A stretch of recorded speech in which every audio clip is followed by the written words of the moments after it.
protests, describing them as not serious and fermented from abroad.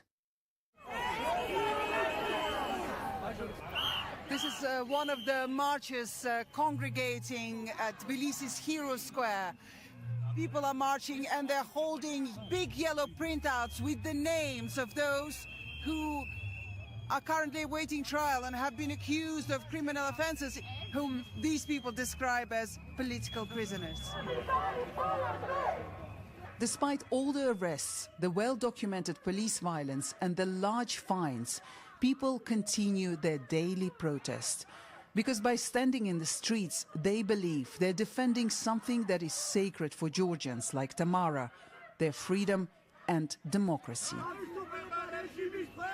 We're not going to be Russia. We will be free, democratic and strong country after all, because I think people who are protesting with me, they all know that this fight is existential.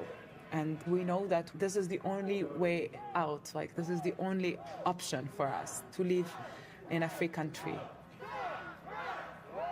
That's assignment from the BBC World Service. I'm Rehan Dimitri, and the producer was John Murphy. That was assignment from the BBC. I'm Saroja Coelho, and this is CBC Radio 1. Have a great day. Good morning, Manitoba, and hello, Winnipeg, and good morning, Winkler. That's where we're broadcasting live from today. I'm Marcy Marcusa, and this is Information Radio, your morning show on CBC on location for communities in focus. So we're broadcasting here from what has now grown to be one of Manitoba's largest cities. It's the fourth largest city in this province. Some 14,000 people live here in Winkler, and we are at the Outpost Grill, right where Highway 3 turns to Highway 14 to enter this growing and thriving community. Today in Winkler, it's -4 right now. Your high is 7 degrees. In Winnipeg, same thing. -4 right now. Your high is going to be 7 as well in the city. So thank you for joining us. We have much to talk about today, and also to the news of the day. We will be having a full feature interview with Winnipeg's new police chief. Gene Bowers was sworn in on Monday. So I am Marcy Marcusa. On location with me, Corey Funk, as well as Prabjot Lote. Good morning to you guys. Good morning back in the studio to May McKillop, as well as Abby Adeyemi and Kevin Nipatebo on our live team. And right now their time is 2 minutes to 6. Let's get officially started, as we always do, with dipping into other news in Manitoba this morning. For our headlines, here now is Heather Wells. Good morning. Well, build, build, build. That is what Premier Rob Canoe is saying about his government spending plan for the upcoming year. It's budget day in Manitoba. We're going to hear how the NDP plans to cushion the impact of tariff wars. U.S. tariffs and Canadian counter-tariffs are top of mind in southern Manitoba's manufacturing hub of Morden Winkler. That sector employs thousands of workers. Tech-Tite Manufacturing assembles hundreds of cabs for compact tractors every year. The company's president says their U.S. business could dry up quickly if tariffs on Canadian goods come into effect on April 2nd. We'll hear more in our next local news coming up at 6:30. All right. Thank you, Heather. You're welcome. We're actually going to have the head of Tech-Tite on the program later. He's going to join us live here because, well, that business is in Winkler. When you look overall at the city of Winkler, a record number of housing builds happened here last year, and some say it's thanks to the broad mix of employers, and that is what might help them through tariffs moving forward. So the mayor's going to join us to start the show. He's actually just arrived, and so we'll have that interview live after 6. Also, in the next first hour of the program, we're going to talk to the owner of the Outpost, Frank Peters, about why he set up shop here, and why, if you're a opposing team at a Winkler Flyers game, you probably know Frank. Stay tuned. We've got World Report next. Hey, it's me, Michael Bublé. You hear that? That's the sound of the Junos, the biggest party in Canadian music. I'll be there hosting. Sum 41 will be rocking out on stage for the last time, plus a whole lineup of amazing performances. And guess what? You're all invited. I'll bring the tux, you bring the snacks. Let's make it a night to remember. Don't miss the Junos, live from Vancouver. March 30th at 8 Eastern on CBC and CBC Gem. This is World Report. Good morning. I'm Marcia Young. Canada is entering a trade war with China. As of today, Beijing is retaliating against tariffs imposed on Chinese-made electric vehicles and steel and aluminum products. Beijing is slapping a 100% tariff on Canadian canola and peas and a 25% duty on seafood and pork. The CBC's Heather Gillis has more on how it's all affecting Canada's seafood sector. how could this possibly be happening? But it's happening. Newfoundland and Labrador seafood processor Paul Grant is bracing for stormy seas. A double whammy is on the horizon. A 25% Chinese tariff on Canadian seafood exports is in effect, and a 25% tariff from Canada's largest buyer, the United States, is expected on April 2nd. We're in a very difficult situation. Statistics Canada says last year, Canada exported $1.1 billion worth of seafood to China, making it the country's second largest market, making up almost 20% of Canada's seafood exports. Newfoundland and Labrador has been trying to diversify, find other buyers, but alternatives like Japan have a weak currency. Meanwhile, Grant says both tariffs are throwing a wrench into negotiations to set prices for this year's crab harvest. He says processors simply can't add 25% onto their price tag. But with the tariff, we're going to have to eat that. So, we're now in the middle of negotiations. That's our crab. Yeah. On the other side of the country, in Vancouver, there's no less anxiety.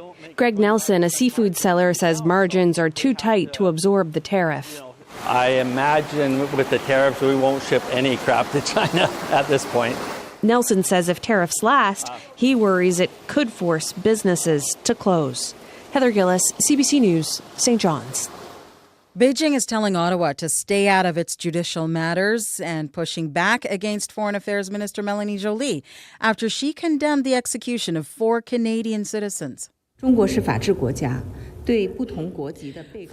spokesperson Mao Ning says China is governed by the rule of law. She says her country treats defendants of all nationalities equally. We learned yesterday that China executed the 4 Canadian citizens earlier this year. All of them were convicted of drug crimes. Their families have requested their names be withheld. A woman who fought the federal government from inside prison walls and won is moving to a new stage of her fight. Lisa Adams spent 16 days in an extreme form of solitary confinement in Nova Scotia. She launched a charter challenge and won that case. As Shayna Luck tells us, Adams is now suing. Ever since I started preparing for it, in that sense, I've really noticed a big struggle. Lisa Adams is mentally preparing to testify about her experience in a Nova Scotia prison in 2020. She was serving a sentence for drug dealing, and officials suspected she was hiding drugs in her vagina. They placed her in what's known as a dry cell, a room with no flushing toilet or running water, where she was watched through a glass window and a security camera at all times. But she didn't have any drugs. She stayed in the cell for 16 days. She went through a mental breakdown and became suicidal. I've kind of set it to the side as opposed to fully healing from it yet, because I didn't want to have to re-experience all of the details and have to go through it all over again. A judge already agreed her rights were violated, and the federal government placed new restrictions on the use of dry cells. But that was a charter challenge, not a lawsuit. Mike Dull is Adams's lawyer. He won't name an amount, but says damages must be sought. They knew what they were doing was wrong. They did it anyways. They need to be taught a lesson. In its statement of defense, the government acknowledged Adams's confinement was regrettable, but says its staff didn't do anything wrong and were following the law as it was written at the time. The lawsuit is scheduled to be heard in June. Shayna Luck, CBC News, Halifax.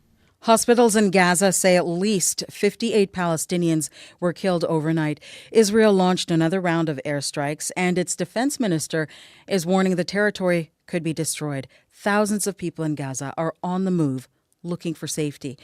Crystal Gomez reports from occupied East Jerusalem. We're not resilient, we're dying, says Noor Bakr. Let them exterminate us, she adds, saying she's exhausted. Still, Bakr and her family are heeding Israeli orders to leave combat areas in Gaza's north.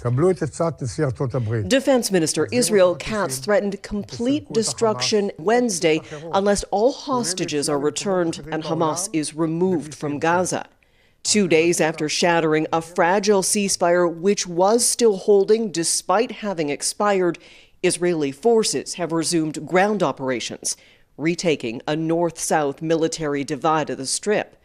Foreign leaders are calling on Israel to halt hostilities, end a 3-week-old blockade on aid, and for both sides to resume negotiations. Last night, police used water cannons on demonstrators outside of the Prime Minister's residence. Tens of thousands of Israelis have taken to the streets protesting the government and its new policy of negotiations only under fire, saying the lives of hostages still being held in Gaza are now at greater risk. A special meeting of the UN Security Council focusing on the hostages will be held Friday, according to Israel's UN ambassador. Crystal Gamansing, CBC News, Jerusalem. U.S. President Donald Trump is expected to sign a new executive order today to shut down the Education Department. Trump has been calling the department wasteful and filled with liberal ideology. Sarah Levitt is following the story from Washington. And Sarah, what more can you tell us? Well, it was a major campaign promise from Trump. It's in line with a major focus of his administration, which is to remove red tape and what they call bureaucratic barriers. Not touched, the administration says, will be things like federal funding for students with disabilities and funding for low-income schools. In this case, his education secretary, Linda McMahon of wrestling fame, has said the move is meant to better allow parents to make the best educational choices for their children. Here she is. Since the Department of Education was established in 1980, we've spent over $1 trillion to see our scores continue to go down. Trump is poised to sign the executive order this afternoon and has even invited school children to be there. Is this something the president has the power to do? Well, the Education Department was created by Congress, and technically it would need Congress to approve its complete dismantling. And education groups have already said there will be court action immediately on this. But the Trump administration hasn't been deterred by any potential legal actions so far. And there's already been moves to deal with the Department of Education. So far, it's been used through the Elon Musk-led Department of Government Efficiency, which has laid off thousands in the department. That's currently being disputed in court with a federal judge halting any more firings. So what happens next if there's no education department at all in the U.S.? Nobody really knows. Thank you, Sarah. Thank you. Sarah Levitt reporting from Washington. It is Fraud Prevention Month, and we are learning how some technology is actually helping fraudsters. Artificial intelligence has the potential to make scammers sound more sophisticated, more trustworthy, and more like our family and friends. Marketplace has been investigating scams for years. The CBC's David Common has more. This is a call from the Visa Security Department. Pretty well all of us have received some version of a scam call. If you have not made the charge, please press 1 immediately. For many, this would be a red flag. But detecting scams is getting harder as scammers embrace artificial intelligence. Peter Warmka is a former CIA analyst. Oh, it's a playground. It's like someone going into a candy store. Overseas scammers are harvesting our posts and videos from social media, cloning our voices to use against our family and friends. Did you believe it was your grandson in trouble? I did. I really did. That's why I was anxious to get him the money. A call to Marilyn Crawford's house outside Toronto was purportedly from the police. Her son, Kevin, recounts what the caller said next. They said, here, we have Ian here. We're going to put him on the phone. And he goes, hi, Grandma. Yeah, I got in trouble here. The police say they need some money to release me or they're going to keep me in jail. The scammers even sent the grandmother a taxi to take her to the bank. But an alert teller stopped Marilyn from losing any money. All of it underscoring how much more sophisticated scams and scam busting have now become. David Common, CBC News, Toronto. The investigation Scam Stoppers, The Ultimate Showdown airs tomorrow night on CBC TV, YouTube, and CBC Gem. That is the latest national and international news from World Report. News anytime, cbcnews.ca. I'm Marcia Young.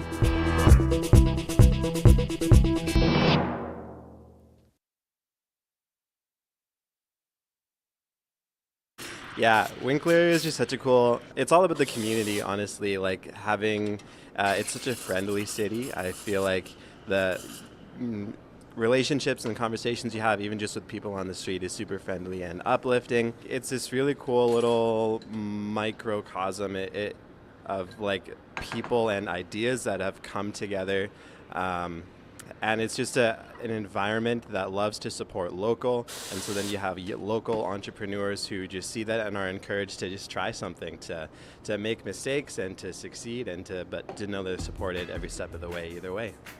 Hi, I am Zach Hildebrand, and I'm from Whitecap Coffee. And you're listening to Information Radio, live from Winkler on CBC Radio 1. And I'm Marcy Marcusa, and thanks, Zach. We're at a different spot this morning having coffee and breakfast at the Outpost Grill, where we'll be broadcasting from live from Winkler. Now, Manitoba's fourth largest city had another bump in population, and so much going on here. So thanks for having CBC on location here. Outpost is right at the junction of where Highway 3 kind of turns into 14, heading into the city. Well, the mayor of the city of Winkler is sitting right beside me. We're going to talk to him in a moment about a couple of things. First is a record number of housing builds here. We'll also talk about that supportive community spirit that lives in town. And as Winnipeg continues to develop its wraparound support approach to helping people get into housing, here in Winkler, they're already having success with a similar strategy. But the mayor needs some commitments in today's provincial budget. So we're going to hear more about those things coming from our special show from Winkler. Also, in this hour still ahead on the program as well, some Canadians are looking to staycay in support of the country. We're going to hear how to approach a slightly different take on travel and time off. And as it would happen yesterday in my hotel here, just up the highway, I met a couple that was getting off the elevator, and they said, "Hi, Marcy, we recognize you." And I said, "Oh, you're on vacation?" They said, "We sure are. We are from Steinbach, and we're vacationing in the Pembina Valley." So there's a good example of people spending their money locally here.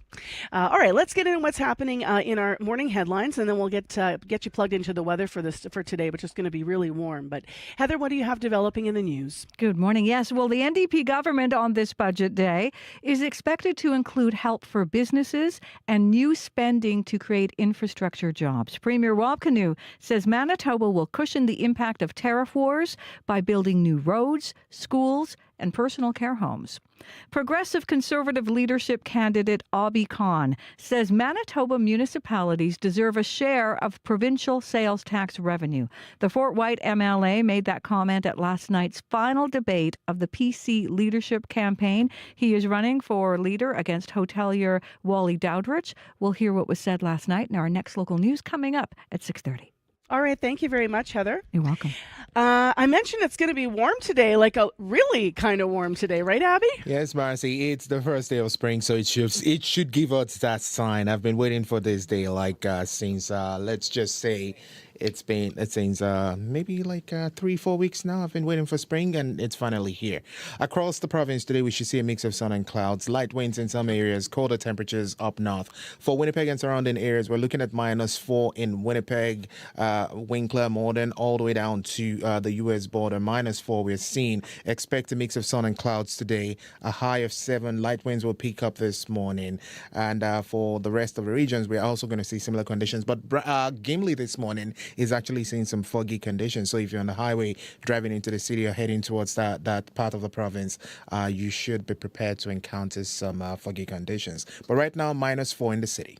All right, thank you, Abby. Thank you. That's Abby Adeyemi. And Corey Funk's here on location at the Outpost with us. So you're going to be covering the commute. But can we just take a second to talk about the fact that this place is like sitting in a log cabin? It is cozy in here. I love it. It's so cozy. So all the booths, really big timbers and beams. Like it feels very much like we're out here in the rural area. And apparently lots of regulars because we're already, it's 6:14 and there's a big table of regulars right over there. Well, it's a bit of an institution here. It's been around for about 20 years. I think they're celebrating the 20th year in September. So it's a popular spot. Yeah, so we talked to some of the folks in the restaurant as we go along this morning. But the commute this morning the highway was dry out here. Yeah, no, lovely. And overall, looking at Manitoba 511, looks like highways are pretty good right across the province, including the north.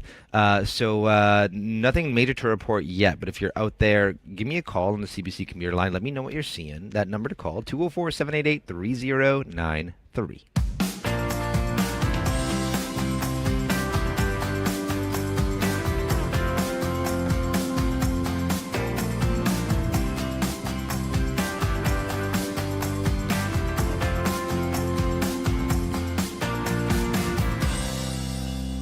Well, Well, as I've been mentioning, Winkler is the fourth largest city in Manitoba now after Winnipeg, Brandon, and Steinbach. It actually surpassed Thompson in the latest census. There's nearly 14,000 people that live here, and steady growth has been credited to a broad mix of employers and a long-standing targeted immigration strategy as well.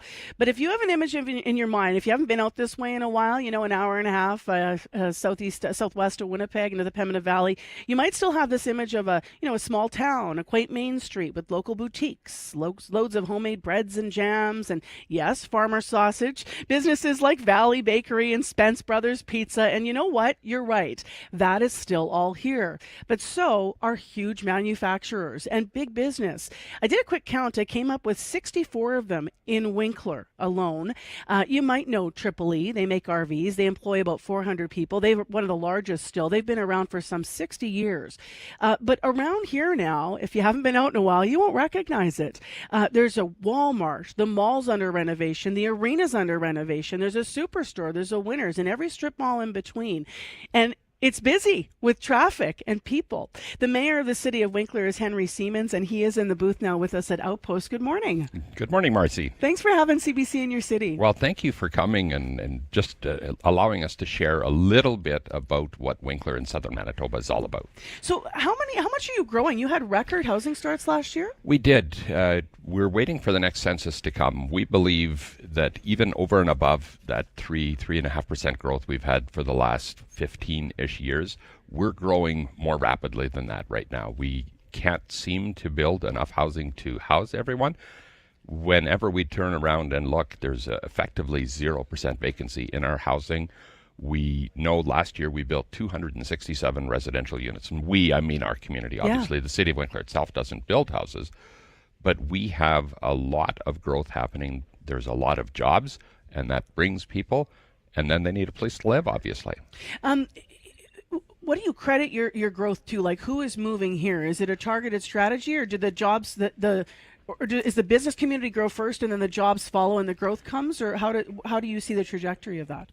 Going back decades now, there was a thought, go all the way back to Mayor H.F. Weeb, that we will create a job as a community for every single grad to give them an opportunity to have a job. So every year, the number of graduates, we're going to create at least that many jobs.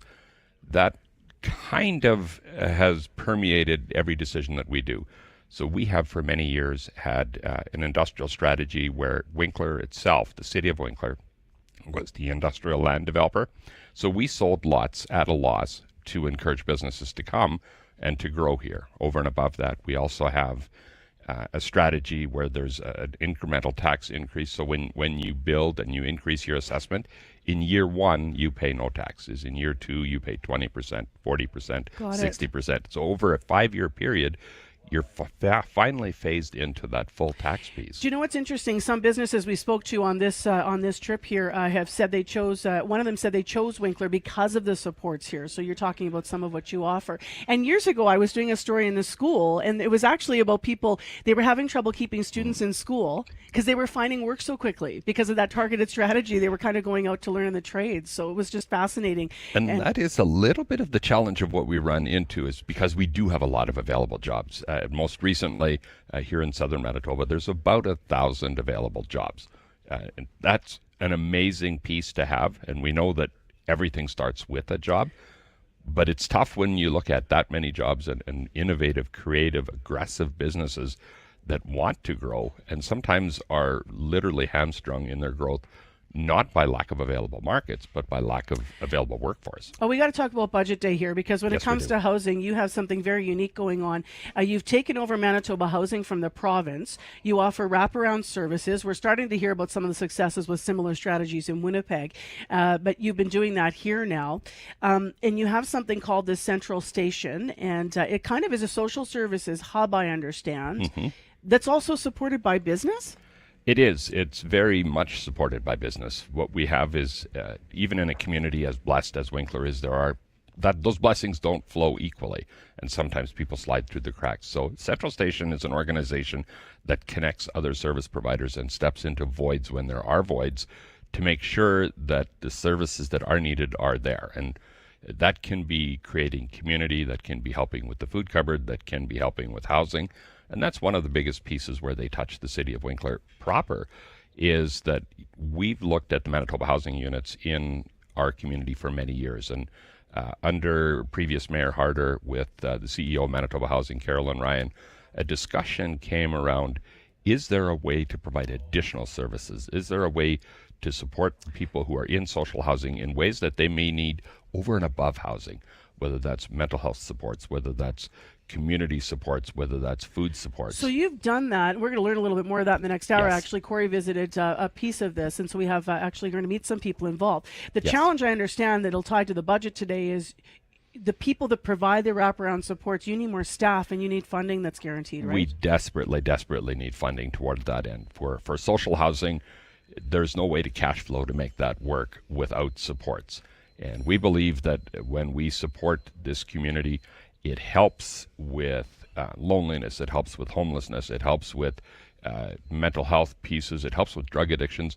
When we look at and talk to our police service, they tell us that a big part of the reason that we have as safe as a community as we do and don't need to hire more members because we don't have as much violent crime as many other communities is because we support people when they're most vulnerable. So what budget lines are you leaning into today? Will it say, Manitoba housing supports for rural areas, or you also tell me what you're going to be looking for? We have two pieces that we're very, very interested in. When we look for capital supports to help us build some of that social housing that we desperately need, we also need the actual staffing supports, the mental health supports. If we look at creating those supports, takes people, and it takes people with specialized skill sets.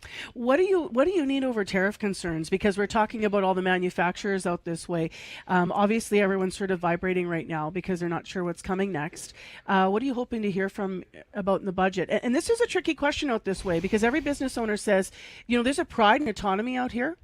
But we may be in a position here where some help is going to be needed either at the provincial or federal level. I'm just curious what you're hearing and what you're thinking.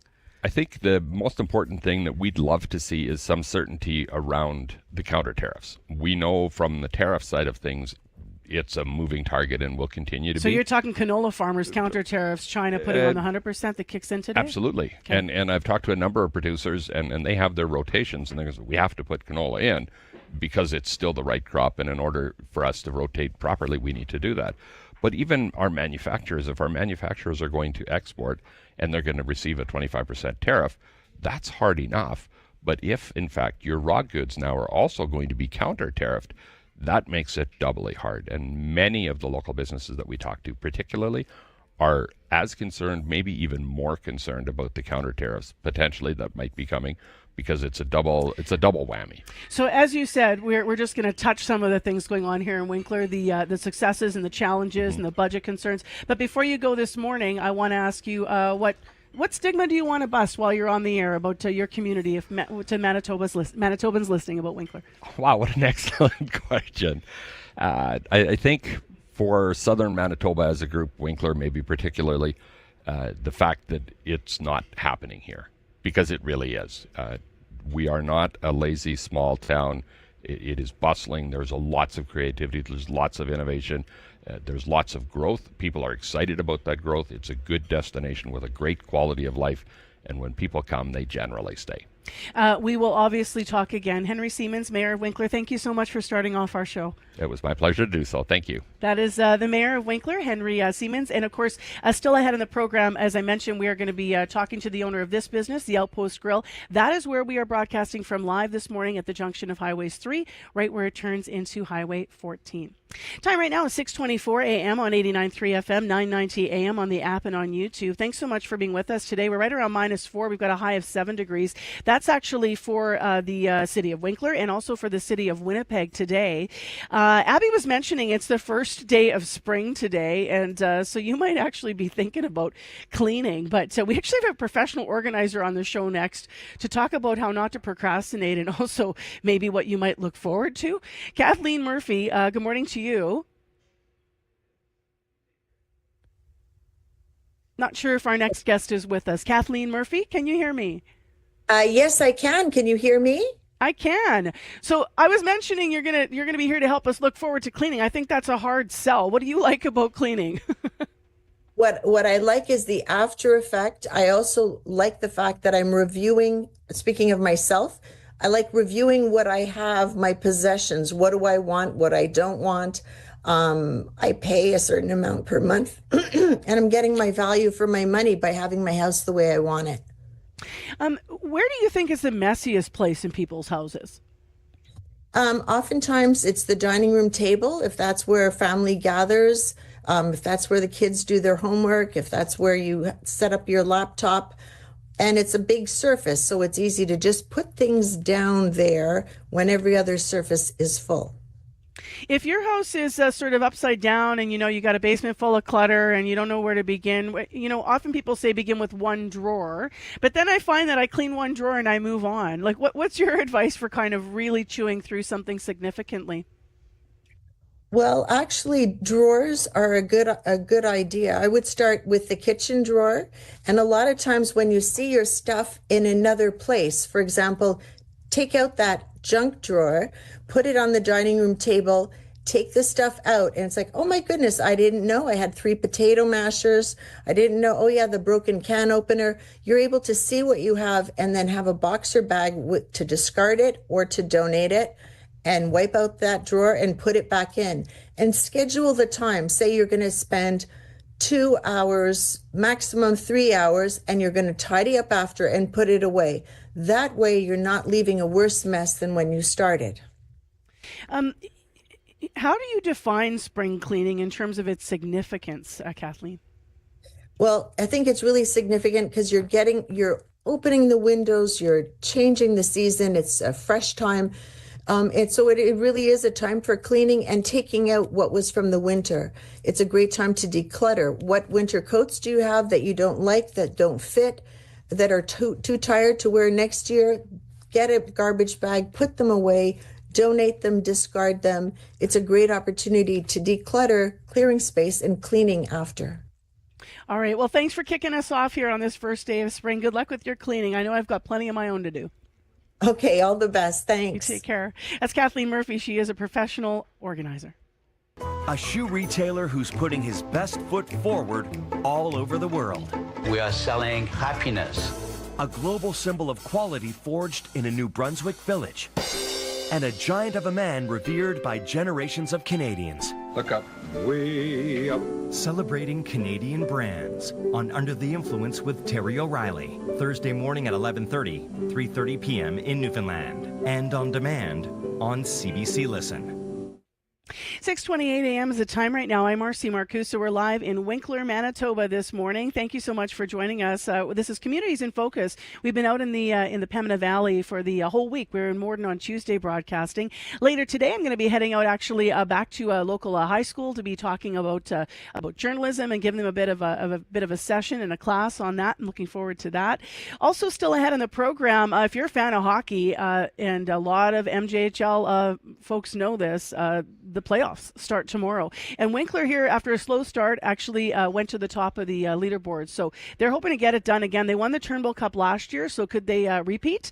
We're going to talk to 3 players in the next hour who are sure hoping so. And they've got a lovely story about how the Winkler business community supports the team, but also how they support Winkler. They're out playing hockey, with the kids in the street, and very visible here. They're like rock stars in this city of 14,000. So we're going to meet 3 of the players coming up on our special broadcast. So stay tuned for that. Also, I want to mention a feature interview that we have today on Information Radio coming up at 10 to 8, weaving reconciliation into the fabric of the Winnipeg Police Service. That is one of the many goals set by the city's new police chief. We are going to have a conversation with Gene Bowers about how he's going to achieve results from an ambitious mandate that he has now put in place. So reconciliation, community relations, violent crime, retail crime, and tackling Winnipeg's mental health crises. Those are some of the things that he highlighted as his goals. So in the next hour, a feature interview with Winnipeg Police Chief Gene Bowers. Business news is straight ahead. We're going to check on the markets this Thursday morning for you. And in terms of the commute, you should be just fine. Check 511 before you go, just in case it's icy on any of the highways. I had to scrape the windshield a little bit out here in Winkler this morning, but the driving conditions were solid. So 511 to check it out. And if you do have something to pass along, you can always call us at 788-3093. Your CBC Winnipeg News is next. This is CBC News. Good morning. I'm Heather Wells in Winnipeg. At 6:30, it's -4 right now, and happy spring. It is the first official day of spring. It arrived just after 4 this morning, and it's going to feel like spring in Winnipeg. A mix of sun and clouds, a southerly breeze, and a high today of 7.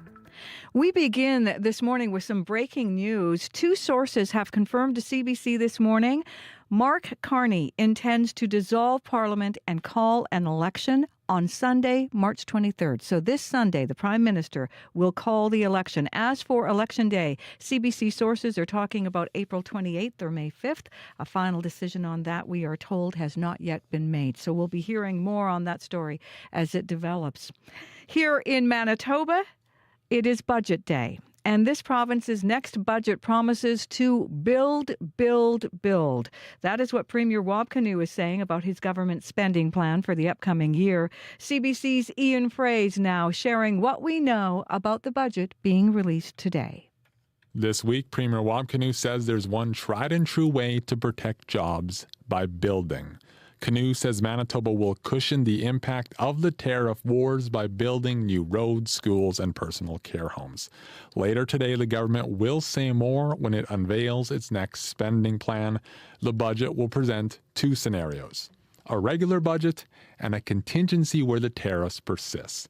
If this economic uncertainty continues, the NDP government may have trouble achieving its goals, like balancing the budget by 2027. The NDP promised to limit spending increases in future years, but it already overspent its budget in year one and will have to keep spending to hire more healthcare workers and police officers like it promised. One budget goodie is for businesses. An official in Canoe's office says owners will get up to $2,500 for security equipment. A previous rebate program offered less money and quickly ran out of funds. Ian Fraze, CBC News, Winnipeg. And we will have all the budget details for you as soon as it is released later this afternoon. U.S. tariffs and Canadian counter-tariffs are top of mind in southern Manitoba's manufacturing hub of Morden-Winkler. That sector employs thousands of workers. Tech-type manufacturing assembles hundreds of cabs for compact tractors every year. President Ted Mahood says U.S. customers account for about 30% of their sales, and competition is stiff. Mahood says their U.S. business could dry up quickly if a 25% tariff on Canadian goods comes into effect April 2nd. Were that to happen, then you've got the consequential results of likely a very hard recession in Canada. And of course, then that's going to affect our domestic sales as well. So it's troubling. Mahood says they get most of their parts from Canada, except for glass sourced from the U.S. He says Canada's retaliatory tariffs could hurt them too. That's why he says they're looking for alternative sources. Progressive Conservative leadership candidate Obby Khan says Manitoba municipalities deserve a share of provincial sales tax revenue. The Fort White MLA making the comment last night at the final debate of the PC leadership campaign. Every municipality is begging for more money. So I would propose a new municipality funding model where we would look at a percent PST sharing with municipalities per capita. Now, Khan did not specify how much of the PST ought to be shared with municipalities. Khan is running for PC leader against Churchill hotelier Wally Doudrich. The party will announce its new leader April 26th.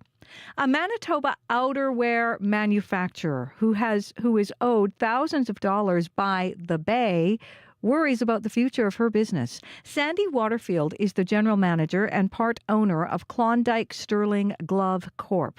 It's one of 2,000 creditors listed on filings by the Hudson Bay Company. Waterfield's been in business with the Bay for more than 25 years. It once represented 70% of her business, but that has dwindled to 40%. Hudson Bay has been struggling for a number of years now, trying to figure out its place in the retail landscape, and as a result, sales volumes have been dropping, so their need really has dropped considerably in terms of their requirement for product. The Bay owes almost $1 billion to its creditors, including $2.2 million to dozens of Manitoba companies. A court ruling on the company's liquidation plan has been delayed until Friday. You can find more news updated throughout the day. All you have to do is head to cbc.ca/Manitoba. All right, thank you, Heather. You're welcome. It is time for our regional forecast now from CBC Manitoba. Abby Adiemi's back in Winnipeg. We're here in Winkler. Although we're kind of sharing a forecast today, Abby. That is correct, Marcy. We are sharing forecasts with the Pembina Valley region today. Winnipeg still at -4. It's clear out there. We're expecting a mix of sun and clouds today. Some light breeze will pick up later in the day, warming up to around 7 degrees. We're getting close to that 10 degrees that I really love this time of the year.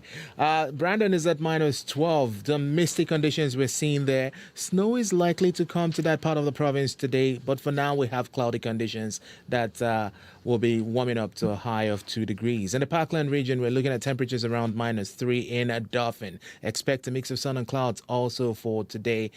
Temperatures will reach around 3 degrees. While for Brandon, we see temperatures dropping to -15 later in the day. In the Interlake region, Gimli's at -8. The power Flin Flon hovering around -5, -6 at this time. We see snow coming to that part of the province this morning. And then for Thompson is at -13, warming up to a high. We'll see temperatures around -14 later in the day. And then for Churchill, -24 at this time, a high of -17. But right now, Winnipeg, we are at -4.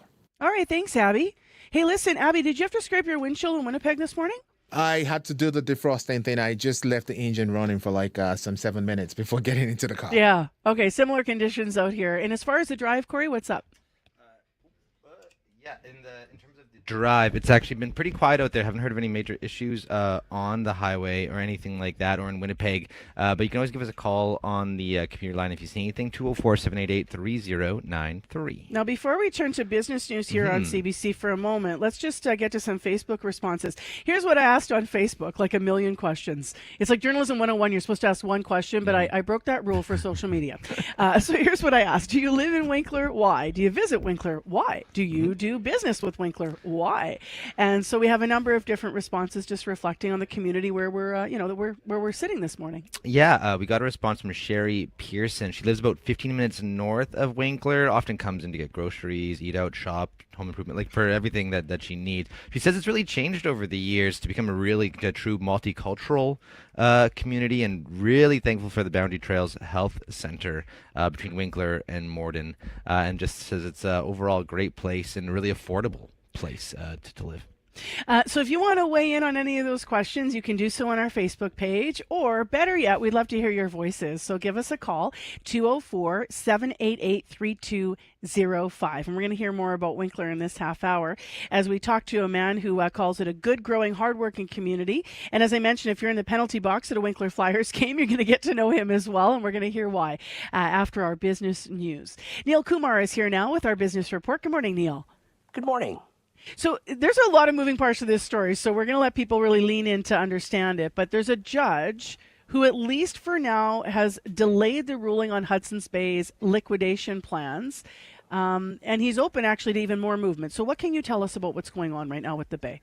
That's right. The fate of the company is still up in the air until at least Friday. Hudson's Bay asked for the extension yesterday so they could get a little wiggle room to negotiate further with landlords, lenders, suppliers, and employee groups. Canada's oldest company filed for creditor protection at the beginning of the month, admitting it was struggling with financial difficulties. More than 9,000 employees could lose their jobs if the company liquidates all 80 of its stores and online offerings, including 3 Saks Fifth Avenue locations and 13 Saks Off Fifth stores that the company operates under a licensing agreement. Hudson's Bay owes nearly $1 billion to creditors. The court hearing will resume tomorrow at 10 a.m. Eastern Time, but the judge did say that he's open to a hearing today if Hudson's Bay is ready. So we will watch where that ball continues to bounce. Speaking of things that are changing, as the auto industry is now bracing for U.S. President Donald Trump's tariffs, car prices, I understand, are already starting to rise. Yes, and there are many questions as to how those tariffs will impact the auto sector, but according to insiders, one thing is all but certain, and that points towards the price of a vehicle going up. There are some analysts who feel that there is a 50% chance that the tariff turmoil could last for months, which would slow down the production for some car makers. And the timing of this couldn't be worse, as the auto industry had just returned to a healthy state. The U.S. approved 25% tariffs on all Canadian goods at the beginning of the month that are not compliant with the Canada-United States-Mexico agreement.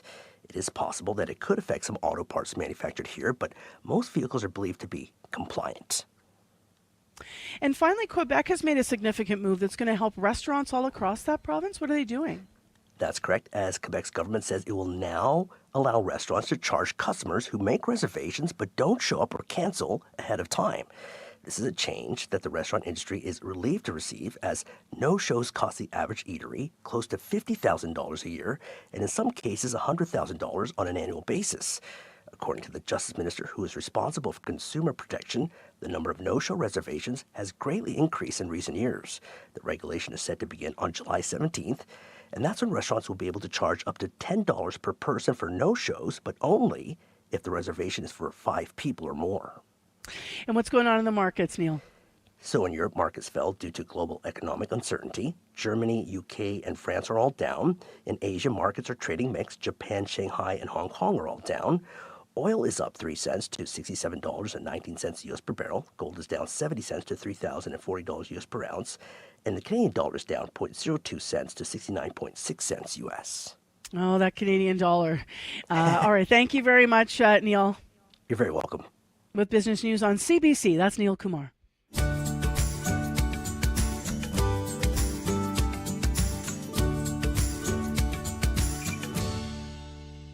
Time right now is 6:41 a.m. on 89.3 FM, 9:90 a.m. on the app and on YouTube. It is Budget Day in Manitoba. Heather Wells with the latest on some of the hopes that people have out of today's budget. That'll be coming down later this afternoon. And it is also Tariff Day. So as we have been hearing this morning, a lot of farmers and producers concerned not just about tariffs, but about counter tariffs. And that's what's kicking in today. Chinese 100% counter tariffs. And we had a canola farmer on from actually just out this way in the Pembina Valley earlier this week with lots of concerns. We're broadcasting live from Winkler. We are at the Outpost Grill, and our next guest describes Winkler, this city of 14,000, as a good, growing, and hardworking city. Frank Peters is actually the Outpost Grill owner where we are this morning here on Highway 14. He slid into our booth. Hi, Frank. Hello. Thanks for having us here.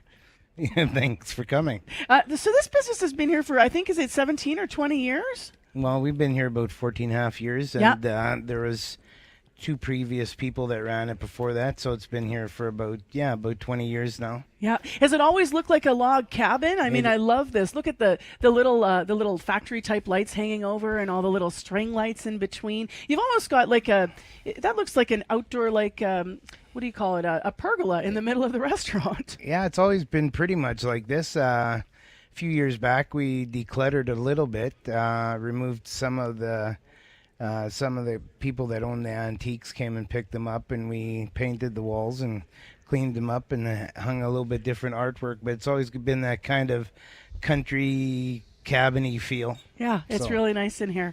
Now, you just opened up a Wendy's in Winkler as well. Why are you so keen to invest in this community with your businesses? That was your description. Winkler's good, growing, and hardworking. The people around here care a lot. And when I say Winkler, I don't mean Winkler. I mean southern Manitoba. I have great friends from Carmen, Morden, Plum Coulee, Winkler. We're all intertwined. I know we're 2 different towns. My sister is the CEO of Carmen. Yeah. So it's all really interconnected. It's really interconnected, and I do business in Morden and Winkler, and everybody drives through Carmen on the way to Winnipeg, and I know they're trying to make strides to get a little bit bigger. I think they got a new Tim Hortons a few years ago, and the people around here, a lot of times when we need something done, we don't really complain about it. We just do it, So everybody really pitches in, and when people are struggling, the community steps up to help. You volunteer for the Winkler Flyers. What do you do at the games? I just work in the penalty box. For the other team, though, right? Well, right now I'm on the visitor team because the other guy, Cornwall, he's been there a lot longer than I have, so he won't let me take the home box yet. So, what? How long have you volunteered, and why do you spend your time doing that? With the Winkler Flyers, I've done a couple years now, and I enjoy hockey. Yeah. Obviously, if I lived in Winnipeg, I'd probably have season tickets to the Jets. I love the Winnipeg Jets. before that, I was involved in the Southeastern Men's Hockey League. So it's just your sport. Winkler Royals, and like there's Winkler Royals, Morden Bombers. There's about 9 different teams from across Manitoba where they have a senior league. Sport's a big deal out these parts, and the Winkler Flyers are doing awesome this year. They start playoffs tomorrow. What's it like in the box? I got to ask, because does it ever get tense? Like, because when players are coming to the box, and they're big, I was at their practice, like these huge guys coming to the box, and they're mad, and they're probably mad they got a penalty. Do you ever have any tense moments? Oh, not with me so much, but they do share how much they care about each other sometimes if there's 2 of them in the box. And a couple of my favorite lines are, especially being in the visitor box, other than seeing me today, how's your day going? And I like that. Or you're a pretty lucky guy. You get to hang out with the best looking guy in the arena. So they usually puts a smile on their faces. They're all good young men. Yeah. Right? And I always say if there was no rivalry in sports, it wouldn't be any fun. Yeah, 13 different communities, of course. Towns, cities across Manitoba are pretty excited about the MJHL, and 8 of them have made the playoffs. So we'll talk about that in the next hour. I got to ask you to bust a myth for us this morning while we're on, Frank. What do you think the biggest thing you'd like to say about this part of Manitoba and these communities here in Winkler? What would you like people to understand about people that live here, maybe? I think it goes according to a lot of things in life. Stereotypes, don't go according to what you hear. Come and find out. You'll find out how much people care, how much they're willing to do for you. Every community or every area has its problems, but I always tell people, don't judge a book by its cover. Here's to being Manitobans. Absolutely. Here's to being Manitobans. Thanks for having us at the Outpost. I appreciate you. I appreciate being here. Thank you very much. That's Frank Peters on CBC, owner of the Outpost Grill. Well, one of the other reasons that this Winkler area is, rich and thriving is with the arts and music scene. So let's play a little music from a band that got its start here. An Unexpected End is an indie folk rock band with members originally from Winkler. They formed in 2018, releasing a self-titled debut EP the next year. This is one of their latest singles. This is An Unexpected End with Chamomile.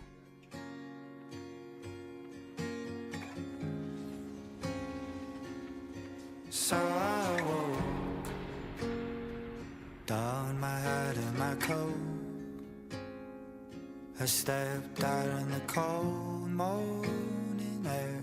No talk, just thoughts and prayers. I've been feeling that low. I felt so alone. And then it hit me like a freight train. A fragrance I know, and I was sipping chamomile. I'm missing that locomotive. Baby, I just need to stay a while. There ain't no sense in going. You're taking me back to another time. That cooler smell in the roses. Baby, I just need stay a while to revel in the scent of the moment.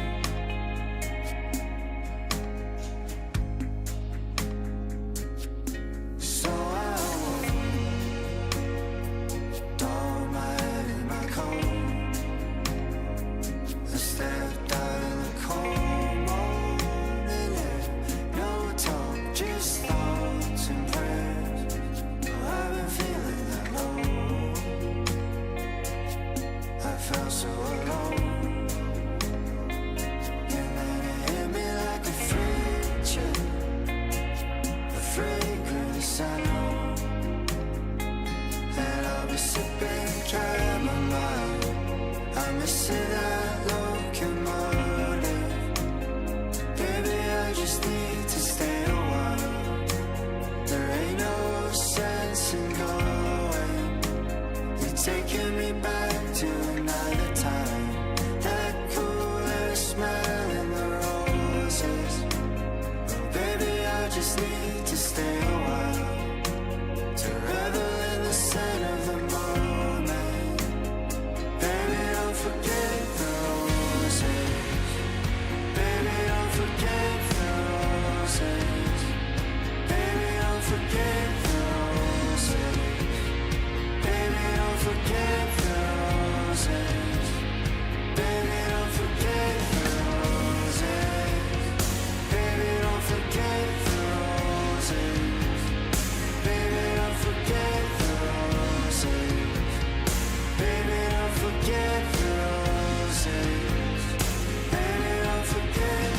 From Winkler, Manitoba, that's an unexpected end. 9 minutes to 7 o'clock. 3 FM, 990 AM on the app and on YouTube. We are broadcasting live from Winkler this morning. I'm Marcy Marcusa. Thanks for joining us. This is part of our Communities in Focus initiative. We are also tapping into a news of the day here on this Thursday morning at 9 minutes to 7, as I mentioned. Let's just get into your weather first of all. It's going to be warm across much of southern Manitoba. I mean, we have a high of 7 here in Winkler, high of 7 in Winnipeg today, and there'll be a mix of sun and clouds. So, ooh, when that spring sun shines on your face and we hit 7 later this afternoon, jackets open, folks. It is at -4 to start our day today. Pretty good on the morning drive. We haven't heard anything. Please update Corey on the commuter line if you need to, though, at 204-788-3093. Well, with spring officially here today on this March 20th, summer's not far away either, so you might already be thinking about what you're going to do. Some Canadians may be crossing U.S. destinations off their wish list, given the ongoing tariff battle. We already just got numbers in from, I believe it was February, crossings being down here into the United States over Emerson.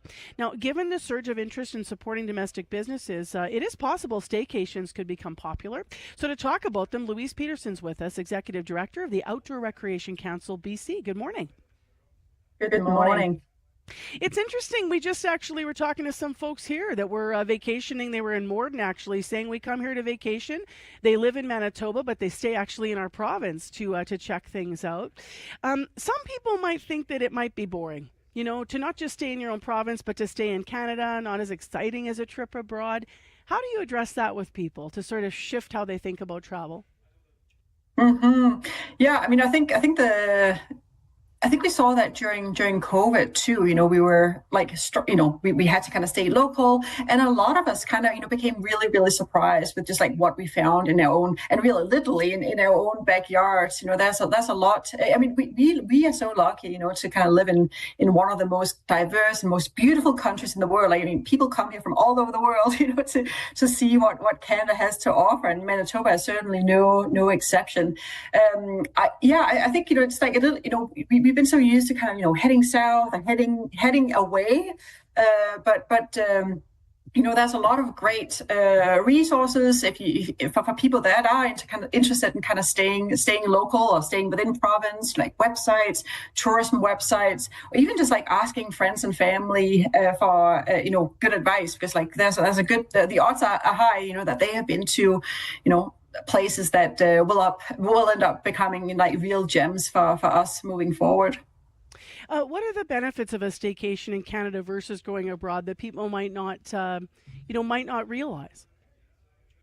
Yeah, I mean, right now, you know, we are encouraged to kind of spend local, you know, and really make sure that we support local businesses. So like the you know, not only, you know, can we get like a great experience, and might be even less stressful than if we are, you know, going to like international airports by kind of staying local, but we'll also help like support you know, local economies, rural economies, and you know, might end up leaving lesser of an environmental footprint too by staying not just within the province, but definitely kind of staying within Canada. So that there are lots of benefits to that. And we, you know, just like those surprises, we might just get really surprised with what we find once we start to, you know, do some research and exchange those ideas with friends and family too. If someone's never done it, stayed in Canada, like if they really have been sort of a world traveler, and they're looking for fun this spring and summer, do you have suggestions about where they might start, even to just research and plan their trips or some destinations? Yeah, I mean, we know that provincial and national parks are always really popular places to go. You know, like they're usually like trails and recreational opportunities are really well marked, and there's like, you know, good established processes for, you know, getting campsites and that sort of thing. And usually, you know, it really is very affordable too. So that could be a good place to start. I mean, I don't know about you, but I love camping, and if you have a family, you know, it's a great way to kind of spend time to like get away from social media and all that, and just have a really good kind of Canadian experience. So that, or there's lots of other kind of recreation areas, lakes. We know that just like picnics, just something simple as a picnic is hugely popular too. But we do expect that, things will get really busy. So that is something to think about when you start planning, because we will likely need to plan ahead. Thank you very much for your time this morning. Appreciate it. You're very welcome. That's Ms. Peterson, Executive Director of the Outdoor Recreation Council. She is in BC. It is right now 4 minutes to 7 o'clock, and I was mentioning, already seeing changes in how people are traveling in terms of from Canada to the States. If you didn't read our colleague Darren Bernhardt's article at cbc.ca/Manitoba, border traffic from Manitoba to North Dakota reduced to a trickle as tariffs came into effect, and the owner of the duty-free shop there said, quote, "That is unprecedented. We have never seen that." So if you want to read more about the numbers and the latest stats and in terms of the decrease in traffic, which of course would be a lot of Manitobans, you can, who would have been crossing, you can check that article out on our website. It was just posted last week. It is coming up to 7 o'clock. I'm Marcy Marcusa on location with Prabjot Lote and Corey Funk. And back in our news center, Kevin Nipatebo, our YouTube producer, if you're watching on YouTube this morning, and we hope you are, as well as Abby Adeyemi behind the controls, and May McKillop directing the program this morning. Heather Wells is in our news center. She is here on Budget Day with our headlines. Good morning, Heather. Good morning. Yes, build, build, build is what Premier Wab Kinew says about his government spending plan for the upcoming year. On this Budget Day, we're going to hear how the NDP government plans to cushion the impact of tariff wars. Progressive Conservative leadership candidate Wally Dowdrich says free birth control doesn't help people experiencing poverty. Speaking last night at the final debate of the PC leadership campaign, Dowdrich ridiculed the NDP government's decision to make birth control free. The Churchill hotelier is running for PC leader against Fort White MLA Abi Khan. We'll hear more about that in our next local news coming up at 7:30. All right. Thanks very much, Heather. Well, in our weather forecast today, we'll head to a high of 7 degrees in Winnipeg, 7 in Winkler here as well, by the way, and in both places right now, it's -4. Winnipeg's going to have a mix of sun and cloud. So it should be a lot of melting across southern Manitoba today. And in the traffic situation, that is making driving conditions really good. 788-3093 if you do need to reach us. And just keep in mind, of course, in these early hours when we're still flirting around zero, you can have that black ice pop up. So still keep that in mind. We're still into the spring season here. Next hour on the program, it is not quite a soup kitchen, not quite a food bank, and not quite a restaurant. It's something much more. We're going to take you to a special weekly breakfast here in Winkler that brings people from all walks of life together. Also, 13 teams start playoff hockey 8 teams start playoff hockey tomorrow in the Manitoba junior hockey team. That's after a rough start to their season, though. The Winkler Fires will start atop the standings. They're hoping to become back-to-back champions. We're going to hear from 3 of their players coming up, and one of them is in his first year. He grew up in Winkler, and now he's a Winkler Flyer. He's one of the assistant captains. He's pretty excited to be heading into the playoffs. So we'll have that story from the ice, and also a really lovely video to go along with it. So check out our YouTube stream if you're watching the show. Please do. In addition, in the next hour of Information Radio, we have a feature interview with Winnipeg's new Chief of Police. Gene Bowers was sworn in on Monday. Reconciliation, community relations, violent crime, retail crime, and tackling Winnipeg's mental health crises. Those are some of the many goals the city's new police chief has set for his tenure as the 19th Chief of Police.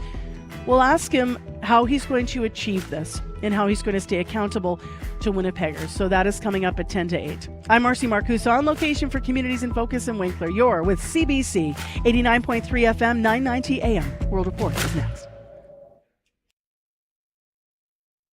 Today on The Current. We're ripping up Ontario's contract with Starlink. It's done. It's gone. Ontario is no longer doing business with Elon Musk's Starlink, cancelling its $100 million contract in light of tariff threats. Where does that leave people in rural parts of Canada who need internet access? The push for Canadian alternatives coming up on The Current. The Current with Matt Galloway. This morning at 8:37, 9:07 in Newfoundland. And on the CBC Listen app. This is World Report. Good morning. I'm Marcia Young. Canada is getting hit with a new round of tariffs, this time from China. Agriculture and seafood sectors are affected. It is Beijing's retaliation after Canada slapped 100% tariffs on Chinese-made electric vehicles. As Lisa Shing reports, farmers could suffer. It's devastating to our bottom line. Andre Harp, chair of the Canadian Canola Growers Association, says he's watched the value of the crop he grows drop since November. The uncertainty of it, we can't survive with that. In effect now, China's 100% tariffs on Canadian canola oil and peas, and 25% on seafood and pork. A tit for tat after Canada followed the U.S., slapping corresponding tariffs on Chinese-made electric vehicles and steel and aluminum last fall. Stuart Smythe, an agriculture professor at the University of Saskatchewan, says farmers will feel it. The current price may be below their cost of production, so they'll be selling at a loss. The impact can easily be in the billions, says Smythe, as Donald Trump's tariffs, including on Canada's canola, are set to kick in on April 2nd. Dan Wang is the China director for consulting firm Eurasia Group. It does look like a warning shot for any countries that were trying to align too closely with the trade policy of the U.S. So Harp is calling on the federal government to drop the EV tax, saying there may be some room to negotiate since canola seed was spared from this round of tariffs, the majority of which goes to China. Right now, it feels like I'm sitting on a park bench with between two elephants. Farmers say the federal government bolstering a loan program isn't good enough.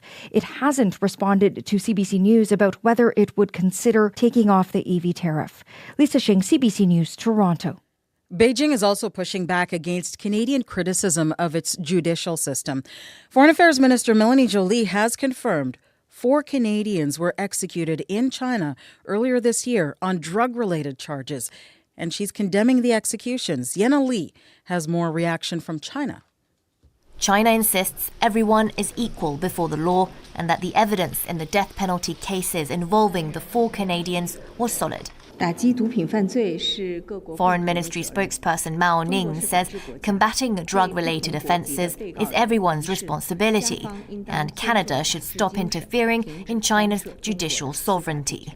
It remains extremely rare for foreign nationals to be executed in China. All 4 prisoners were dual nationals, something Beijing does not recognise.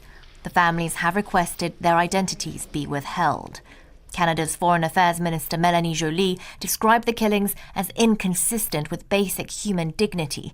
She also says Robert Schellenberg was not one of those executed. I've been asking for the clemency of Schellenberg every single time I've met with my counterpart from China, and I'll continue to do so. Schellenberg was sentenced to death for drug smuggling in 2019. And there were concerns for his safety at the height of tensions between the 2 countries over the arrests of Huawei CFO Meng Wanzhou and the 2 Michaels. The BC native is just one of about 100 Canadian citizens currently in a Chinese jail. Yenna Li for CBC News, Beijing.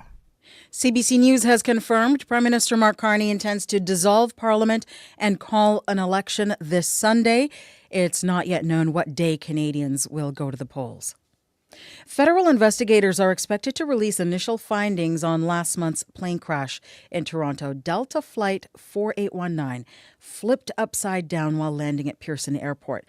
More than 20 people were injured. As Thomas Daigle reports, the incident is also at the center of a growing number of lawsuits. Oh my, I was just on this plane. At least 9 Canadians who say they were injured in that fiery crash last month are now suing Delta Airlines, claiming in new lawsuits filed in U.S. federal court that the company and its subsidiary Endeavour Air failed to properly train staff. The plaintiffs, all passengers on that flight from Minneapolis to Toronto, blame the crash on negligence by the crew.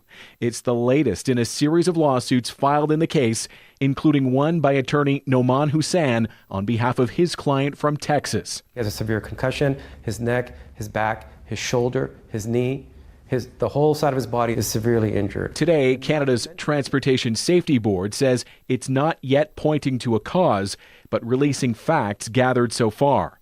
The TSB's Ken Webster previously said investigators would be examining the fuselage and the snowy runway. We've already removed the cockpit voice recorder, the flight data recorder, and we've sent them to our lab for further analysis. Delta hasn't yet responded in court to the new lawsuits, but recently offered each passenger $30,000 US, saying the proposal comes with no strings attached.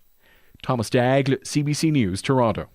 Military officials from several of Ukraine's allies, including Canada, are meeting in the UK today. They're working on a plan to monitor and enforce a truce if one is established. All of this is happening as the United States continues to try to broker at least a partial ceasefire between Ukraine and Russia. Briar Stewart has that story. This is the sound of a massive attack launched on the central Ukrainian city of Kropyvnytsky overnight. Local officials say residential houses were damaged and at least 10 people were wounded, including 4 children. And this morning in Russia, a local state of emergency was declared in the Saratov region after a Ukrainian drone attack left an airfield on fire. Ukraine's President Volodymyr Zelensky says his team is currently drawing up a list of facilities that they would like included in a partial ceasefire, not just energy infrastructure, which Russia says it would support, but also rail lines and ports. The White House said U.S. President Donald Trump has discussed possible American ownership of Ukraine's nuclear power plants.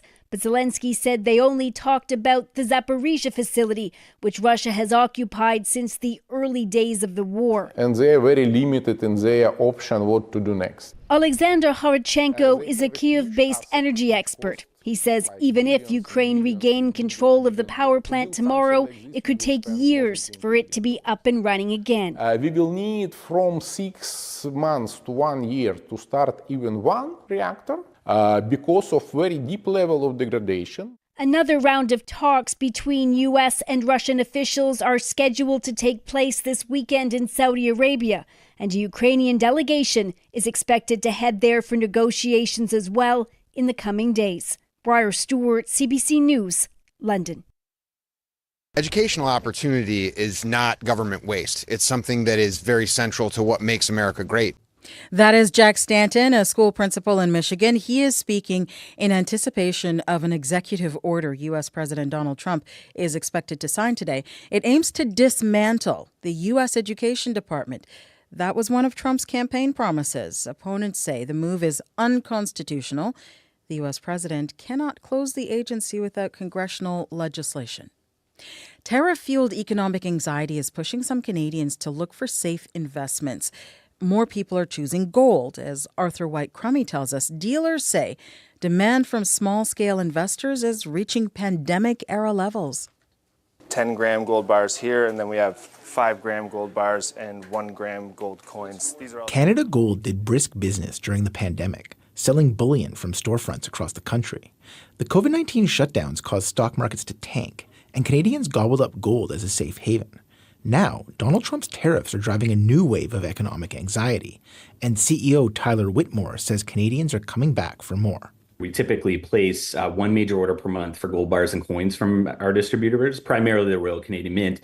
And at the moment, we're placing 2 orders per week. Larissa Sprott is president of Sprott Money, where sales of gold and silver are up 25% compared to last year. She says people always look for safety when there's fear in the markets. Some want the added comfort of something tangible, wealth they can hold in the palm of their hand. There's a feeling of like, I actually have the physical asset. It's nearby. And, if something were to happen, I've got it on hand. TD Bank is also seeing a bump in its precious metal sales, up by double digits in a matter of months. Global head of commodity strategy Bart Mellick says gold offers protection if you think the tariffs will cause the Canadian dollar to weaken. We tend to think that gold will move higher or certainly stay near record levels for the foreseeable future. This week, the price of 1 ounce of gold neared $4,400. Arthur White-Crummy, CBC News, Ottawa. And that is the latest national and international news from World Report. In case you missed it, CBC News has confirmed Prime Minister Mark Carney intends to dissolve Parliament and call an election this Sunday. I'm Marcia Young.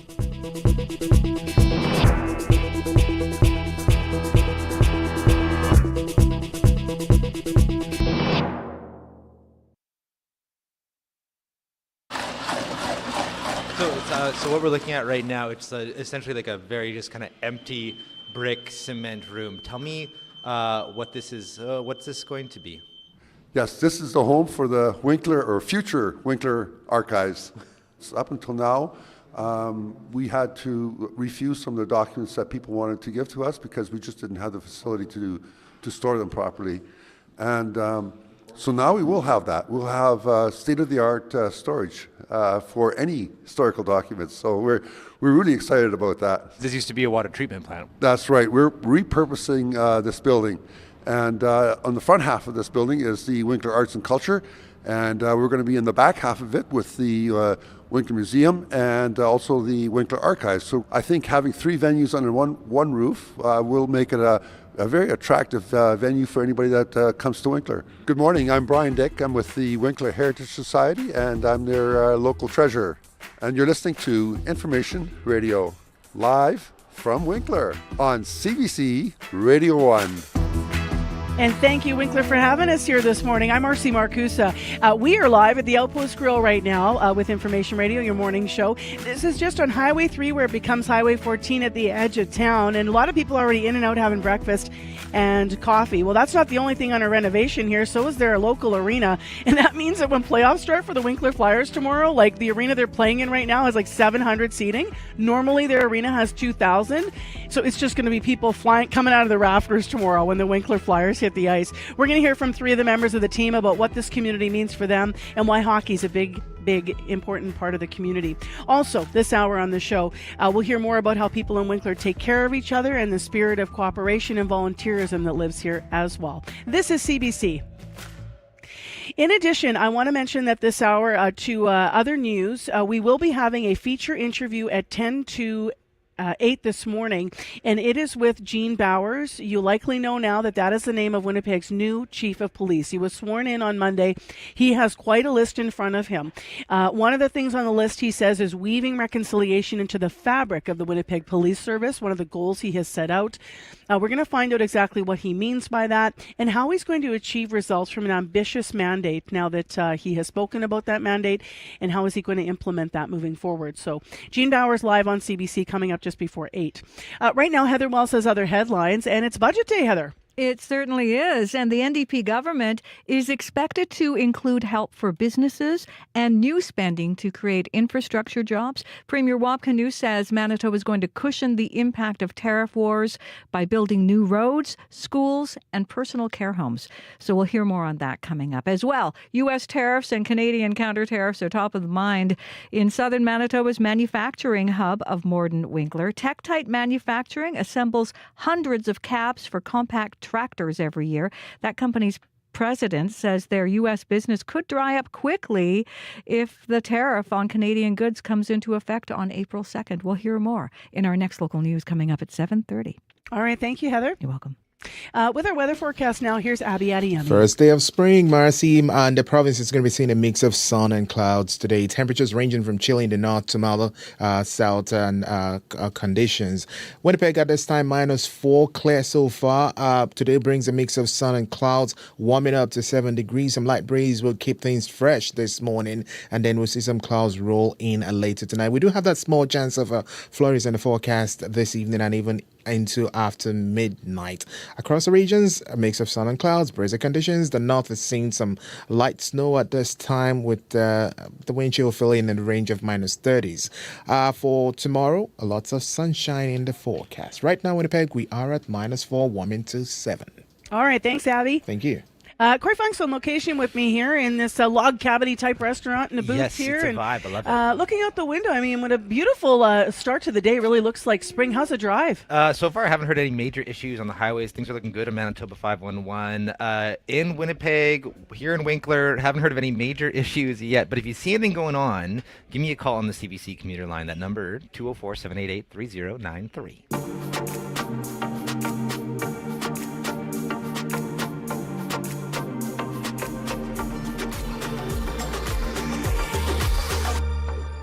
Well, as I mentioned, this restaurant, the Outpost Grill, has already been busy from 6 o'clock this morning. There were folks in here, and Brenton Friesen's in here, and we've convinced him to slide into the booth beside me. How are you doing this morning? It's great to join you. Very good, thank you. Yes. You are the pastor at Gospel Mission Church in Winkler. Yes, what do you love about the community?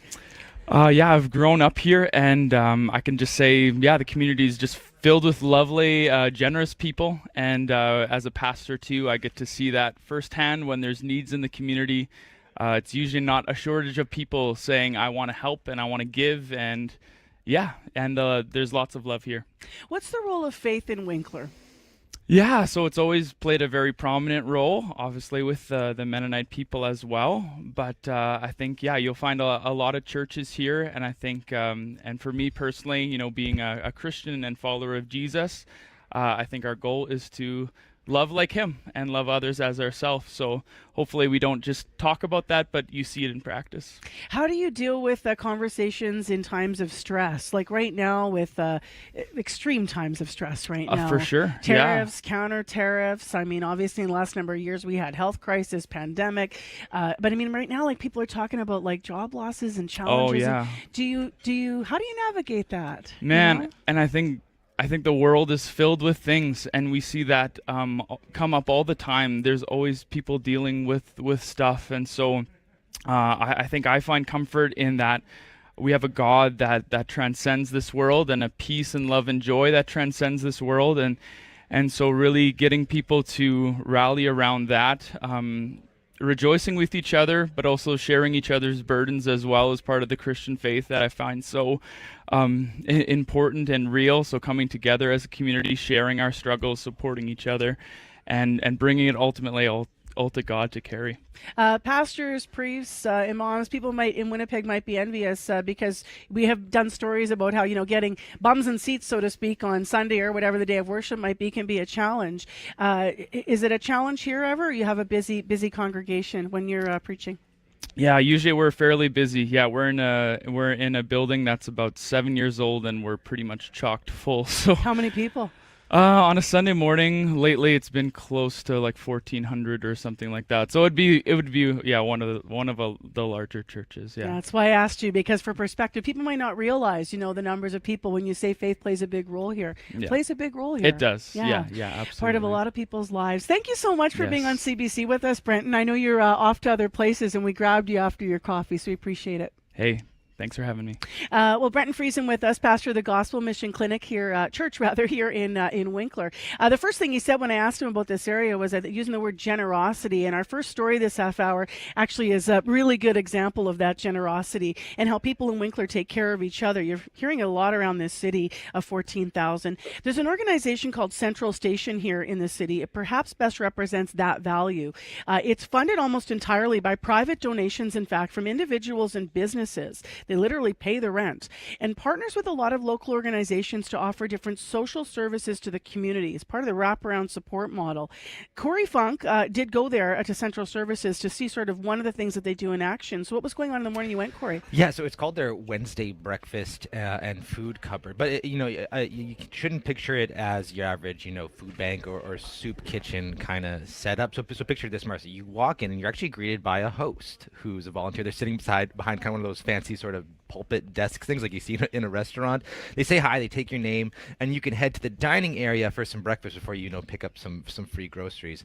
And it isn't your average dining room either. So the whole building itself is actually built around this industrial kitchen that was by design.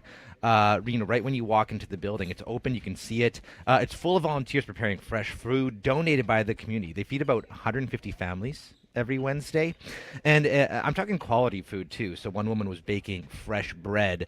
There were homemade muffins, croissant sandwiches. It was kind of like a cozy continental breakfast kind of vibe in there. And one of the patrons I met was Janina Salise, and she came to Winkler from the Philippines a year ago. And she has a job at a local restaurant, but it's just still tough for her to make ends meet. Yeah, having a free meal here is, they help us to survive and the foods that they give us.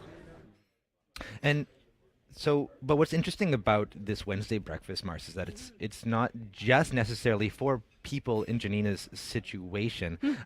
It's for everyone. So actually, there was two women who I spoke to who came by. They didn't want to talk on the mic, but they were there. They're two seniors women who don't necessarily need a free meal, but they showed up there for breakfast anyway because they just love the community and the vibes, and they make $15, $20 donation. And they told me, it's just this is where we'd rather spend our money than a local diner. So or it's something like that on a Wednesday place morning. of connection as well. Totally, everyone from Morton or from Winkler comes just to enjoy the vibes.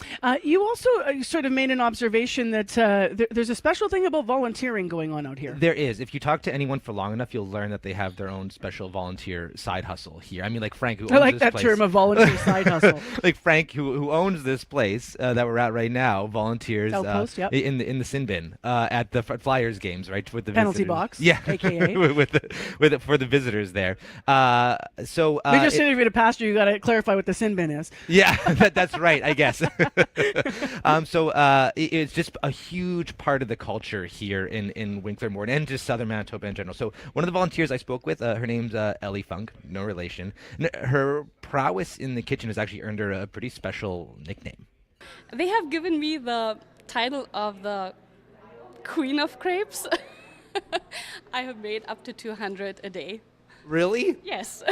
Holy smokes. Yes, it is quite a few, but they are delicious, and this is something I grew up with, and just serving them to people, their day is always better after they had a crepe. And it's made you very popular, obviously. It has, yes. They actually brought a crown for me once. I didn't wear it very long because I felt very awkward, but yeah.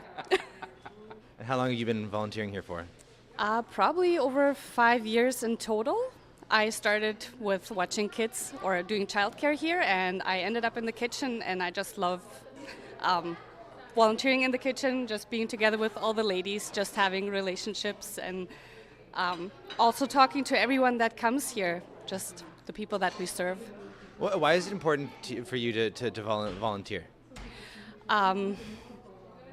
I just love being with people. I'm a stay-at-home mom, and this just gives me the opportunity to get out of my home and just to, be with people and just have conversations and, yeah. There's a strong volunteer culture here in Winkler. Have you noticed that as well? Yes, I have. And the reason why I'm actually here at Central Station is because my sister is the volunteer coordinator. And she asked me, and I was like, I don't know if I want to do that. But, coming here has been one of the greatest things for me because I just love the people here in the community. And Ellie isn't the only person who's noticed strong volunteer culture here. Krista Rempel is the social impact coordinator at Central Station. So how many volunteers are there at Central Station here in Winkler? There's around 150, probably a few more. That sounds like a lot for like it's a fairly big kind of organization, but that's quite a bit. Yeah, there's a ton of volunteers, especially for the size of our community. We have an incredibly generous community that wants to get involved, and in fact, we sometimes struggle to be able to place volunteers. I know during the pandemic, after the pandemic, that there was a shortage of volunteers. Was that ever a problem for you here? No, it never affected us. In fact, our community rallied around during those times, and we actually were able to redeploy some of our volunteers to help other organizations in that time. So it was a really special time. What do you think it is about the community here in Winkler that has such a strong volunteer culture? I think there's a lot of different reasons. Some of those reasons would be personal to the volunteers themselves. Some would be driven by their faith. Some would be driven by a personal sense of belonging, wanting to belong to an organization, and some just are taught that way, and that's a family value. But whatever reason, we enjoy having them here. What does poverty look like in Winkler? It's largely hidden. Our community is one that takes care of itself, and that's important to us. But sometimes it's harder to see the poverty and the systemic gaps that are happening. There's definitely people who are unhoused, and they come in through our doors every day. And they are frequently saying that they don't want to go to the bigger cities like Winnipeg to access those resources because it's more dangerous. So they're staying here in our community. They're finding ways to make it work. So that's kind of the extreme levels of poverty, but there's also just poverty of not being able to make ends meet. Maybe you can't find daycare, so you can't actually get a job, or maybe you can't access mental health supports, so you're not able to work because you're not taking care of your mental health, and those are all the different levels of poverty. And in terms of just Central Station, what it does, like what tell me a little bit about everything that it does. I'm sure there's a lot, but what role does it play in the community here in Winkler? Our role that we see ourselves filling is to fill in the white space. So that means if there are gaps in systems and there's barriers that we notice, our job is to step into those white spaces and to create programs and initiatives that are going to support people, and so that they can break through those barriers and gaps. So that might mean that people come in and they need help faxing their income declarations to EIA. So that's something that we do regularly. It might mean that they just need to come in for a freezer meal. Maybe there is a hunger need. It might mean that they just need connection. So like we consider that every single person, no matter their economic status, has a social need. And so that's a big part of what we do here is just connecting people to other people. That's Corey Funk, who was out speaking with folks Wednesday at the Breakfast and Food Pantry at the Central Station here in Winkler. And that model of not just the food bank, but also the wraparound support services that's part of Central Station in a wider way is something that the Winkler mayor last hour said they're watching for in the budget today. That's because they need support to keep the model going. They don't have enough sort of people that, this means mental health workers and such. Super unique out here. They've taken over Manitoba housing in this community. So they're watching for a budget line today to see if they're going to get more support to keep that service going. But thanks to Corey and all the volunteers for that beautiful piece. It is right now 7:26 a.m. It's time to boogie to morning sports. Scott Regehr is joining us on CBC. Hello to you. Hey, Marcy. So it's arguably, Scott, the most powerful position in sports. The new president of the IOC, the International Olympic Committee, will be determined this morning. Yeah, and whoever succeeds Thomas Bach, Marcy, in this role will become just the 10th president in the IOC's 131-year-long existence. The winner will get an 8-year mandate with key issues including steering the Olympics on a smooth path in politics and sports towards the 2028 Summer Games in LA. The strongest candidates in a pretty hard-to-call contest seem to be IOC Vice President Juan Antonio Samaranch, as well as a pair of former Olympic gold medalists in Lord Sebastian Coe and Kirsty Coventry. Coventry, the 41-year-old sports minister of Zimbabwe, would be the first woman and the first African to lead the IOC. I have seen, witnessed, been a part of how powerful sport can be, and I want to give back. I want to give back to a movement that has given me so much. I don't just want people to vote for me for my gender or for being the youngest or for being from Africa. I want people to believe in me, and I want people to trust that I am the right decision for them to lead our organization. Now, although the IOC, Marcy, has never had a female head, the organization has made significant strides in gender parity of late. The Paris Games, for the first time, saw equal quotas of men and women athletes, while the IOC's executive board now has 7 women among its 15 members. This morning's vote, which will be conducted in a secretive manner, some compare to a conclave choosing a new pope, is set for around 9 Central Time. CBC will have full coverage. Except no smoke going up. No smoke that we know of. Hockey. Jets are back in action tonight. They are. They are in Edmonton to face the Oilers for the first time since, they opened the regular season against Connor McDavid and the gang. They would love to see history repeat itself then, because Winnipeg won Game 1 6-0 against Edmonton. Puck drop tonight, 8 o'clock Central. And let's finish with soccer. Canada's men are trying to win their first trophy in a quarter of a century. They are, and how times have changed since Craig Forrest, the goalie and company, led the country to that Gold Cup triumph back in 2000. These days, Marcy, the Canadian side led by a group of playmakers, the likes of Alphonso Davies, Stefan Eustáquio, Jonathan David. Those 3 stars will start tonight against Mexico in the semifinals of the CONCACAF Nations League. Canada's only beaten the Mexicans 4 times in 38 attempts over the years, but many believe they could do it tonight. Should they do so, and should the U.S. top Panama in another semifinal, it'll set up a juicy championship game between the Canadians and Americans. Canada's Wisconsin-born coach Jesse Marsh discussed it. We don't live in isolation. They're aware of what's going on, but they want to stick to playing football. They don't want to be political figures. I don't blame them. It's up to their stupid American coach to do stuff like that. But there's an appreciation for what we're building and what it means to be in this position, and to make sure that I support them and give them a platform to be at their best. and that leads to building something incredibly special for 2026. Canada and Mexico tonight at 9:30. Gonna need a long siesta this afternoon to watch that one. Oh, a little harsh there, those comments. All right, thanks, Scott. You bet. That's Scott Reguer. Coming up, MJHL fans are getting ready. The playoffs start tomorrow, and that means there's 8 Manitoba communities and towns who are getting ready to roll. The Winkler Flyers are hoping to win the Turnbull Cup back-to-back. They won last season. We'll hear from some of the hockey players here in Winkler. Coming up after your CBC Winnipeg News. This is CBC News. Good morning. I'm Heather Wells in Winnipeg at 7:30. It's now -3. Our temperature is rising, as it should on the first day of spring. We'll keep climbing. A high of 7 this afternoon with a mix of sun and clouds. It is budget day in Manitoba, and the document being released today promises to build, build, build. That is what Premier Wab Kinew is saying about his government spending plan for the upcoming year.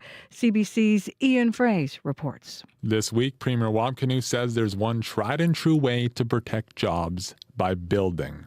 Kinew says Manitoba will cushion the impact of the tariff wars by building new roads, schools, and personal care homes. Later today, the government will say more when it unveils its next spending plan. The budget will present 2 scenarios: a regular budget and a contingency where the tariffs persist.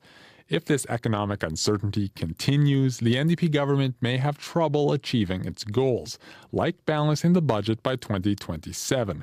The NDP promised to limit spending increases in future years, but it already overspent its budget in year 1 and will have to keep spending to hire more healthcare workers and police officers like it promised. One budget goodie is for businesses. An official in Kinew's office says owners will get up to $2,500 for security equipment. A previous rebate program offered less money and quickly ran out of funds. Ian Fraze, CBC News, Winnipeg. Well, tariffs and counter-tariffs are top of mind for one manufacturing hub in southern Manitoba. The sector employs thousands in the Morden-Winkler area. CBC's Rosanna Hempel found one company putting its workers first. The Twin Cities and their industries face a common problem: American tariffs on Canadian goods. The financial impact will be huge, right? But just the stress of wondering, is it going to be or isn't it going to be? Decor Cabinets in Morden employs about 540 people. They craft about 100,000 kitchen cabinets a year. President Stan Paul says half their customers are in the United States. If they had to pay 25% more for our product, it would virtually stop us from selling into the U.S. So he says his company will share the cost of a levy with his U.S. customers if the tariff goes ahead April 2nd. Paul says whatever happens, layoffs will be a last resort. We're supporting the whole family, the whole household. I feel a weight, right? So families and their work families can stay together. Rosanna Hempel, CBC News, Morden. CBC News has confirmed Prime Minister Mark Carney is planning to dissolve Parliament and call an election this Sunday. It is not yet known what day Canadian voters will go to the polls, but it means the campaign will get underway just 2 weeks after Carney replaced Justin Trudeau as PM. Progressive Conservative leadership candidate Wally Dowdrich says free birth control doesn't help people experiencing poverty. Speaking last night at the final debate of the Manitoba PC leadership campaign, Dowdrich ridiculed the NDP government's decision to make birth control free. The Churchill hotelier suggests it only allows the poorest, most vulnerable women in Winnipeg to have sex. When you are the most vulnerable in our society, you don't need safety, you don't need housing, you don't need an education or a job, you need the ability to be more sexually active. Dowdrich is running for PC leader against Fort White MLA Abi Khan. The party announces its new leader April 26th. A St. Andrews-based electrical contractor doesn't think he'll ever see the thousands of dollars he's owed by the Bay. Standard Electrical Contractors is one of dozens of Manitoba businesses listed among the creditors of the Hudson's Bay Company. General Manager Ryan Smith says he has done work at the Bay's locations in Winnipeg for more than a quarter century. With the company on the verge of liquidation, he says he sees little likelihood of recouping the $24,000 he's owed. Looking at all the totals of all the other companies that are owed money, I'm fairly certain that we probably won't see a cent. The Bay owes almost $1 billion to its creditors, including $2.2 million in Manitoba. A court ruling on the company's liquidation plan has been delayed until Friday. You can find more news at cbc.ca/Manitoba. All right, thank you, Heather. You're welcome. Let's get into what's happening in our regional forecast here on this Thursday, first day of spring, May 20th. Abby Adeyemi is here to tell us why it's going to actually feel like a really nice first day of spring as well. For sure, it's going to feel like the first day of spring. We're looking at a mix of sun and clouds across the province today, though it's still going to feel colder in the northern parts of the province. -3 right now in Winnipeg. We're seeing these partly cloudy skies. We should see a mix of sun and clouds as we get into the day. Some light breeze will pick up and we warm up to 7 degrees tonight. Some cloudy conditions will come, some flurries, and we're going to see a kind of a wind chill of around -36, 37 later overnight. For the Pembina Valley region, we're looking at -2 in Winkler and surrounding areas at this time. Also a mix of sun and clouds in the forecast, warming up to 7. Brandon -12. Cloudy at this time. Expect a mix of sun and clouds. The skies will turn cloudy around the noon period. You warm up to 2 degrees. In the Parkland region, Dauphin currently at -3 and Clare. A mix of sun and clouds also in the forecast, high of 3 degrees. In the Interlake region, Gimli surrounding areas, currently around -7, -6. Cloudy skies you get. Expect more clouds to roll in as you get into the day. Due to that foggy conditions you saw earlier, you'll get some light breeze. Highs will be around 5 degrees today. The Power Flame Flon, good morning to you. You are sitting at -7. We're getting some light. We got some light snow earlier. Now it's been blown around. Expect a mix of sun and clouds once this settles. High will be around -6. Up north in Thompson, light snow, -14. A mix of sun and clouds will roll in later. You will stay around that -14 for most of the day, though the wind chill this morning will make it feel around the -30s. Further north in Churchill, -24, mostly cloudy skies you get. A mix of sun and clouds also in the forecast, high of -17. Then temperatures drop to -26 later in the day. The wind chill feels like -37 as you start your day. So, Marcy, across board, the south will see a mix of sun and clouds with mild temperatures, while the north is still being in that colder region with a wind chill and some snow and flurries in the forecast. Right now, Winnipeg, -3 degrees. All right, thank you, Abby Adeyemi. Thank you. Corey, I got to say, out here in Winkler, of course, we're just on the edge of the escarpment here in the Pembina Valley. And last night when the sun was setting and we were driving, because we went to this really cool local Flavors food. of Mexico. Yeah, we had Great. really good Mexican food in Winkler last night. But when we were driving, and it was just like this pink on the horizon, and it was just beautiful sunset last night. And you could see the escarpment because people forget that, the Winkler, Morden, it just bumps up right against the Manitoba escarpment here. It's not just a riding mountain thing. Down south here, it's there too. And actually, I was in there the other day for a story. It feels like you're in like Montana or something like that when you're in that escarpment area. It's gorgeous in there, and there's some elevation biking trails and stuff. So there's a cool like outdoor community here too that takes advantage of that. So and we're close, right? We're an hour and a half southwest of Winnipeg here, covering stories out of the communities, the Pembina Valley. We were in Morden on Tuesday, and then here we are in Winkler, a city of 14,000 people now. And I just want to reiterate this stat because, I mean, this is now Manitoba's 4th largest city. If you really have this image of Winkler in your head, this is a quaint little town.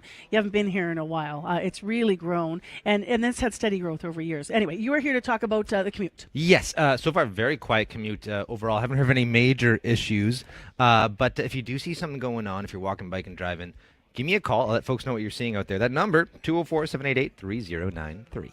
Well, fans have been filling the Icon Arena to the rafters this season. After a rough start, the Winkler Flyers have been, flying to the top of the standings in the Manitoba Junior Hockey League. Playoffs start tomorrow. And if you're one of the 8 towns and teams that are represented, then you know that. And they start tomorrow here in Winkler with a home game against Niverville. The team's known for being big and tough. They won the Turnbull Cup last year. Their director of player development is former Stanley Cup champ Eric Fair. And when they play tomorrow night, it's going to be extra packed because they normally play in the Centennial Arena. It seats about 2,000, but it's undergoing renovations. So they're playing next door at the Icon Arena, and it only seats 700. So people just spill right into the glass. I spoke to 3 players about what it's like to play here in Winkler. Well, when CBC first decided to come to Winkler, we heard from a lot of people that we cannot come here and not do something on the Winkler Flyers. And why not? The MJHL team took it all last year, and apparently they're going to do it again this year. At least if these guys have anything to say about it. This is Brody Boschman, who is one of the leading goal scorers in the whole MJHL. How you doing? I'm great. How are you? I'm good. So who you guys facing the first round of playoffs? Niverville Nighthawks. Okay, all right. And this is Cam Thomas, who has a very special story, because where are you from, Cam? I'm actually from here in Winkler, so it's pretty cool to play for my hometown team. Yeah, were you this your first year? Yeah, I AP'd for 2 years, but this is my first full year. And then I'd like everybody to meet Isaiah Peters, who is here in Winkler and is from Langley, BC. You've been with the team about 2 years? Yeah, I've been here for 2 years, and it's been so much fun all the way through. So. Did you grow up, Cam, being a fan of the Winkler Flyers? Were you a little guy watching these games? Yeah, I was. My dad played here and a couple of my uncles too, so it's kind of a family thing here. So I came to all the games as a kid, grew up watching them. It's just pretty cool to be a part of them now. So what's it like for you? What's your most memorable moment on the ice this season, in your first season with the Flyers, in front of the hometown crowd? Probably scoring my first goal. It was against our rival Steinbach, and it was on the PK.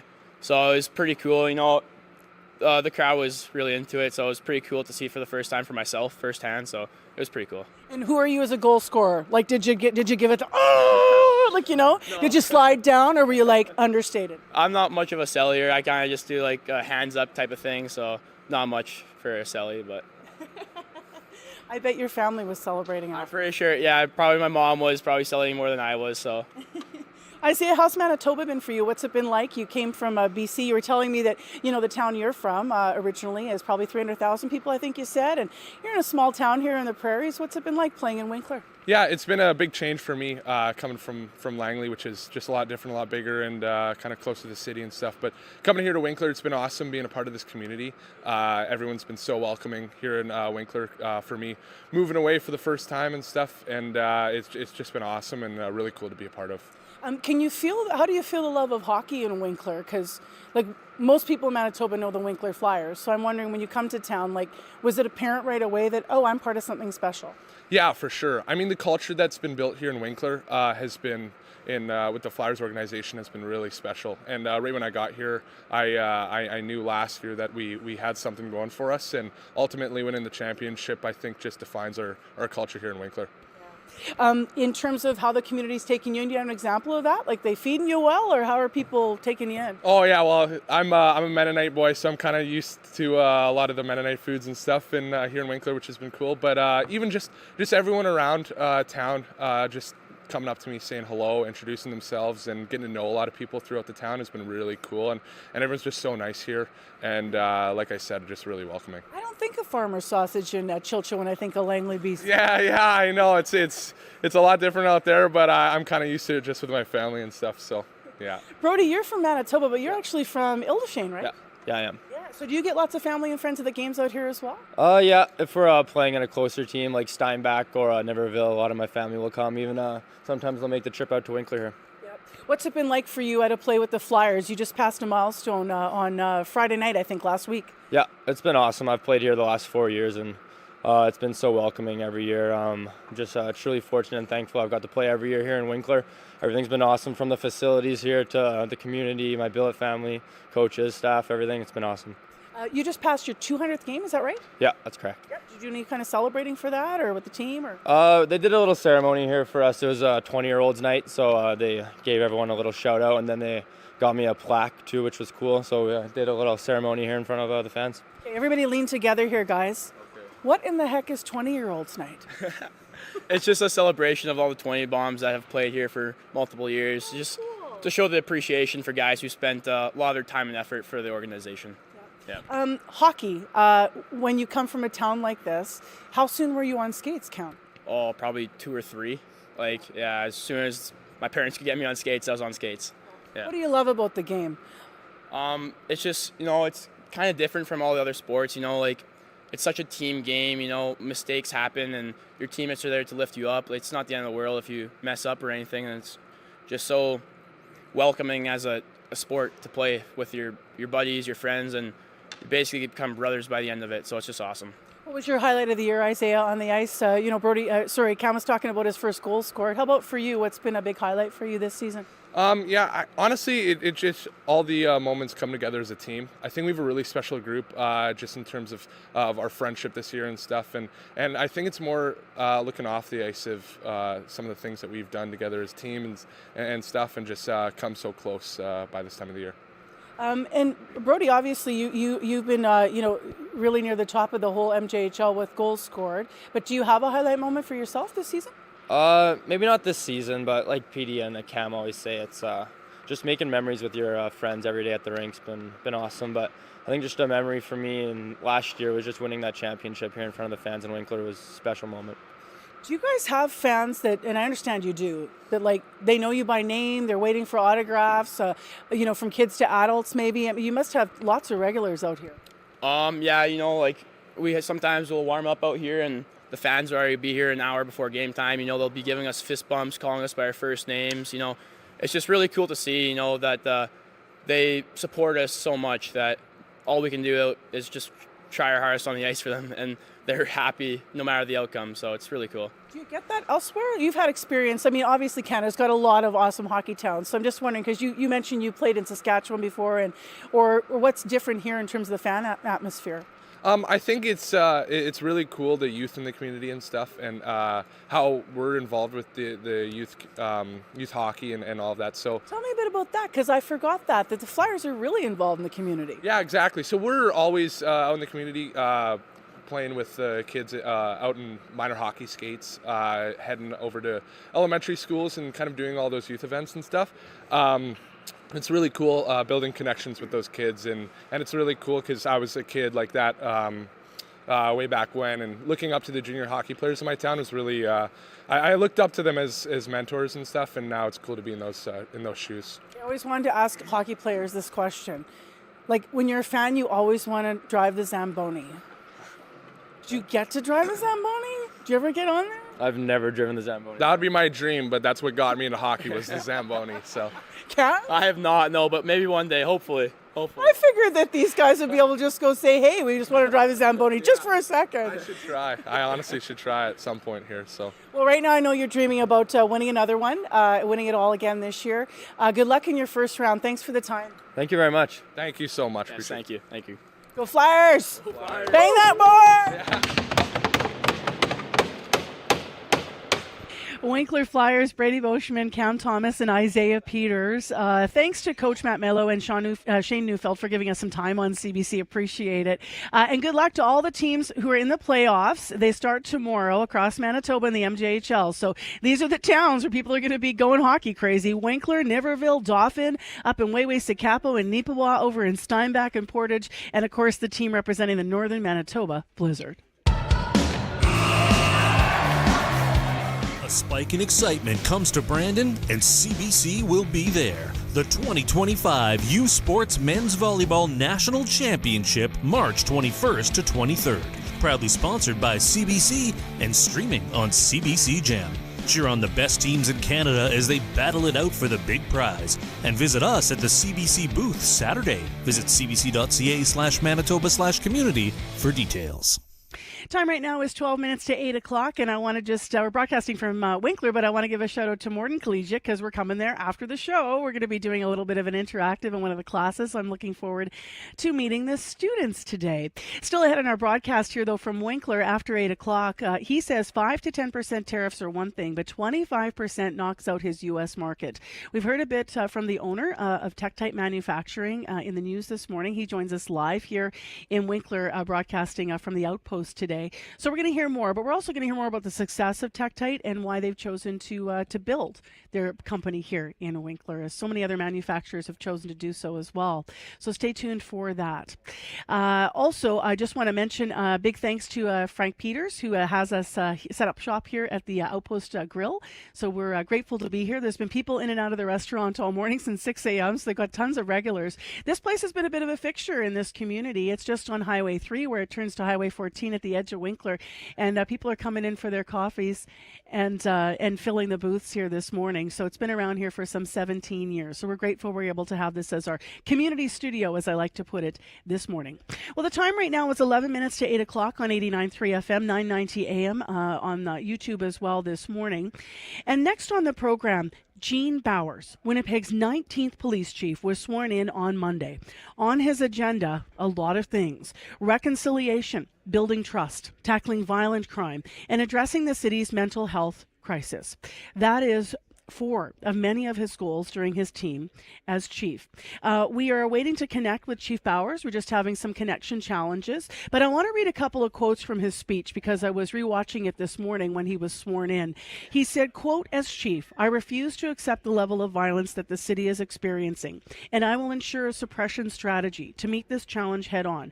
The Winnipeg Police will not be spectators or wait for more citizens to be victimized." End quote. One of the other quotes that he said had to do with transparency, which has long been, in recent years, a lot of folks in community have been critical of the service for not being transparent. Incoming Chief Bowers said this, quote, "When we make mistakes, we will be transparent, we'll learn from them and do better." And there was also a moment where he talked about his ultimate hope.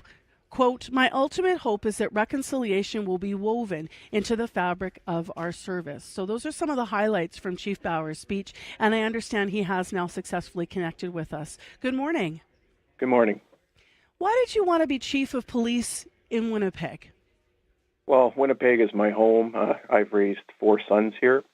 I wanted to make a difference in our city, and I feel, my background and personally and professionally has, put me in a place where I think I can make a difference.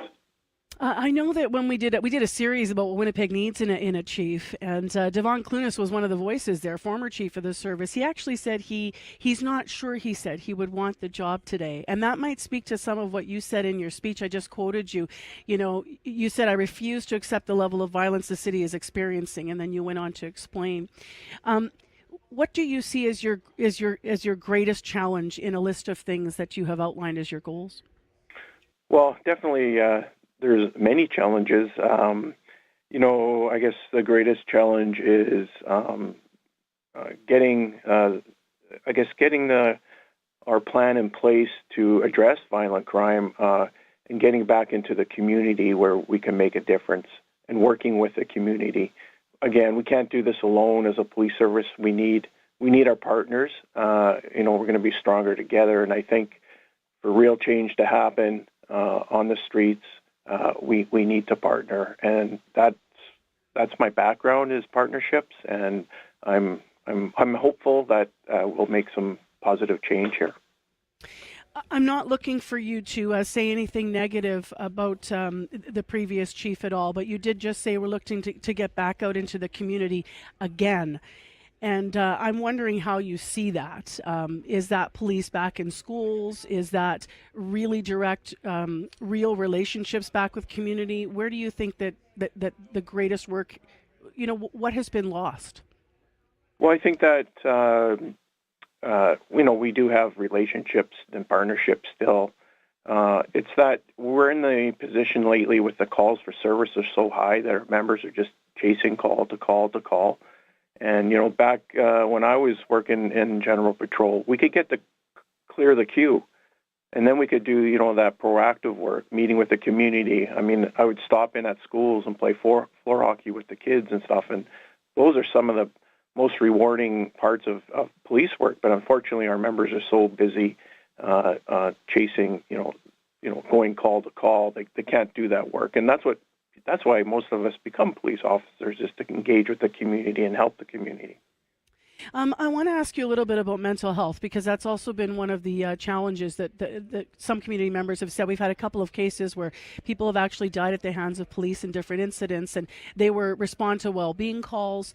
And some community members have said, they feel like we have improvement there in terms of how police respond to those calls. And I know there's already been some work done to partner. There's been some suggestion, maybe mental health workers on scene first. You choked up in your speech on Monday talking about trauma in your early life with your father, who died by suicide. You shared when you were just 9, and you use that as to talk about mental health. Does what you understand about what mental health struggle means, is that going to translate into what I'm talking about, and how you might infuse that into the service to meet what the community has been hoping for?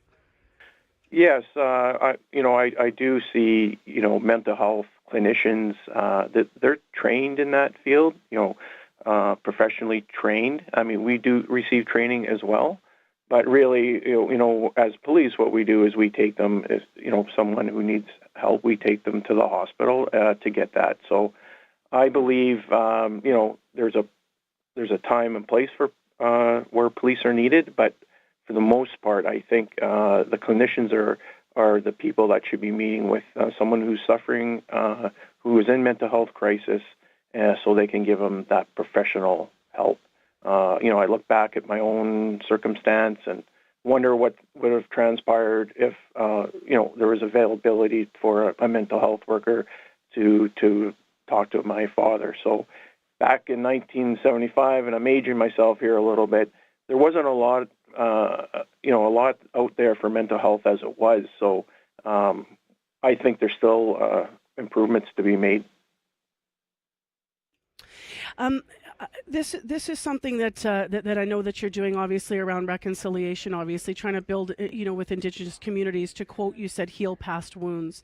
I know you had a chance to speak to the families of Morgan Harris and Mercedes Myron. I am wondering how you will start to rebuild trust that has been lost with the Indigenous communities specifically after the police's decision not to search the landfill.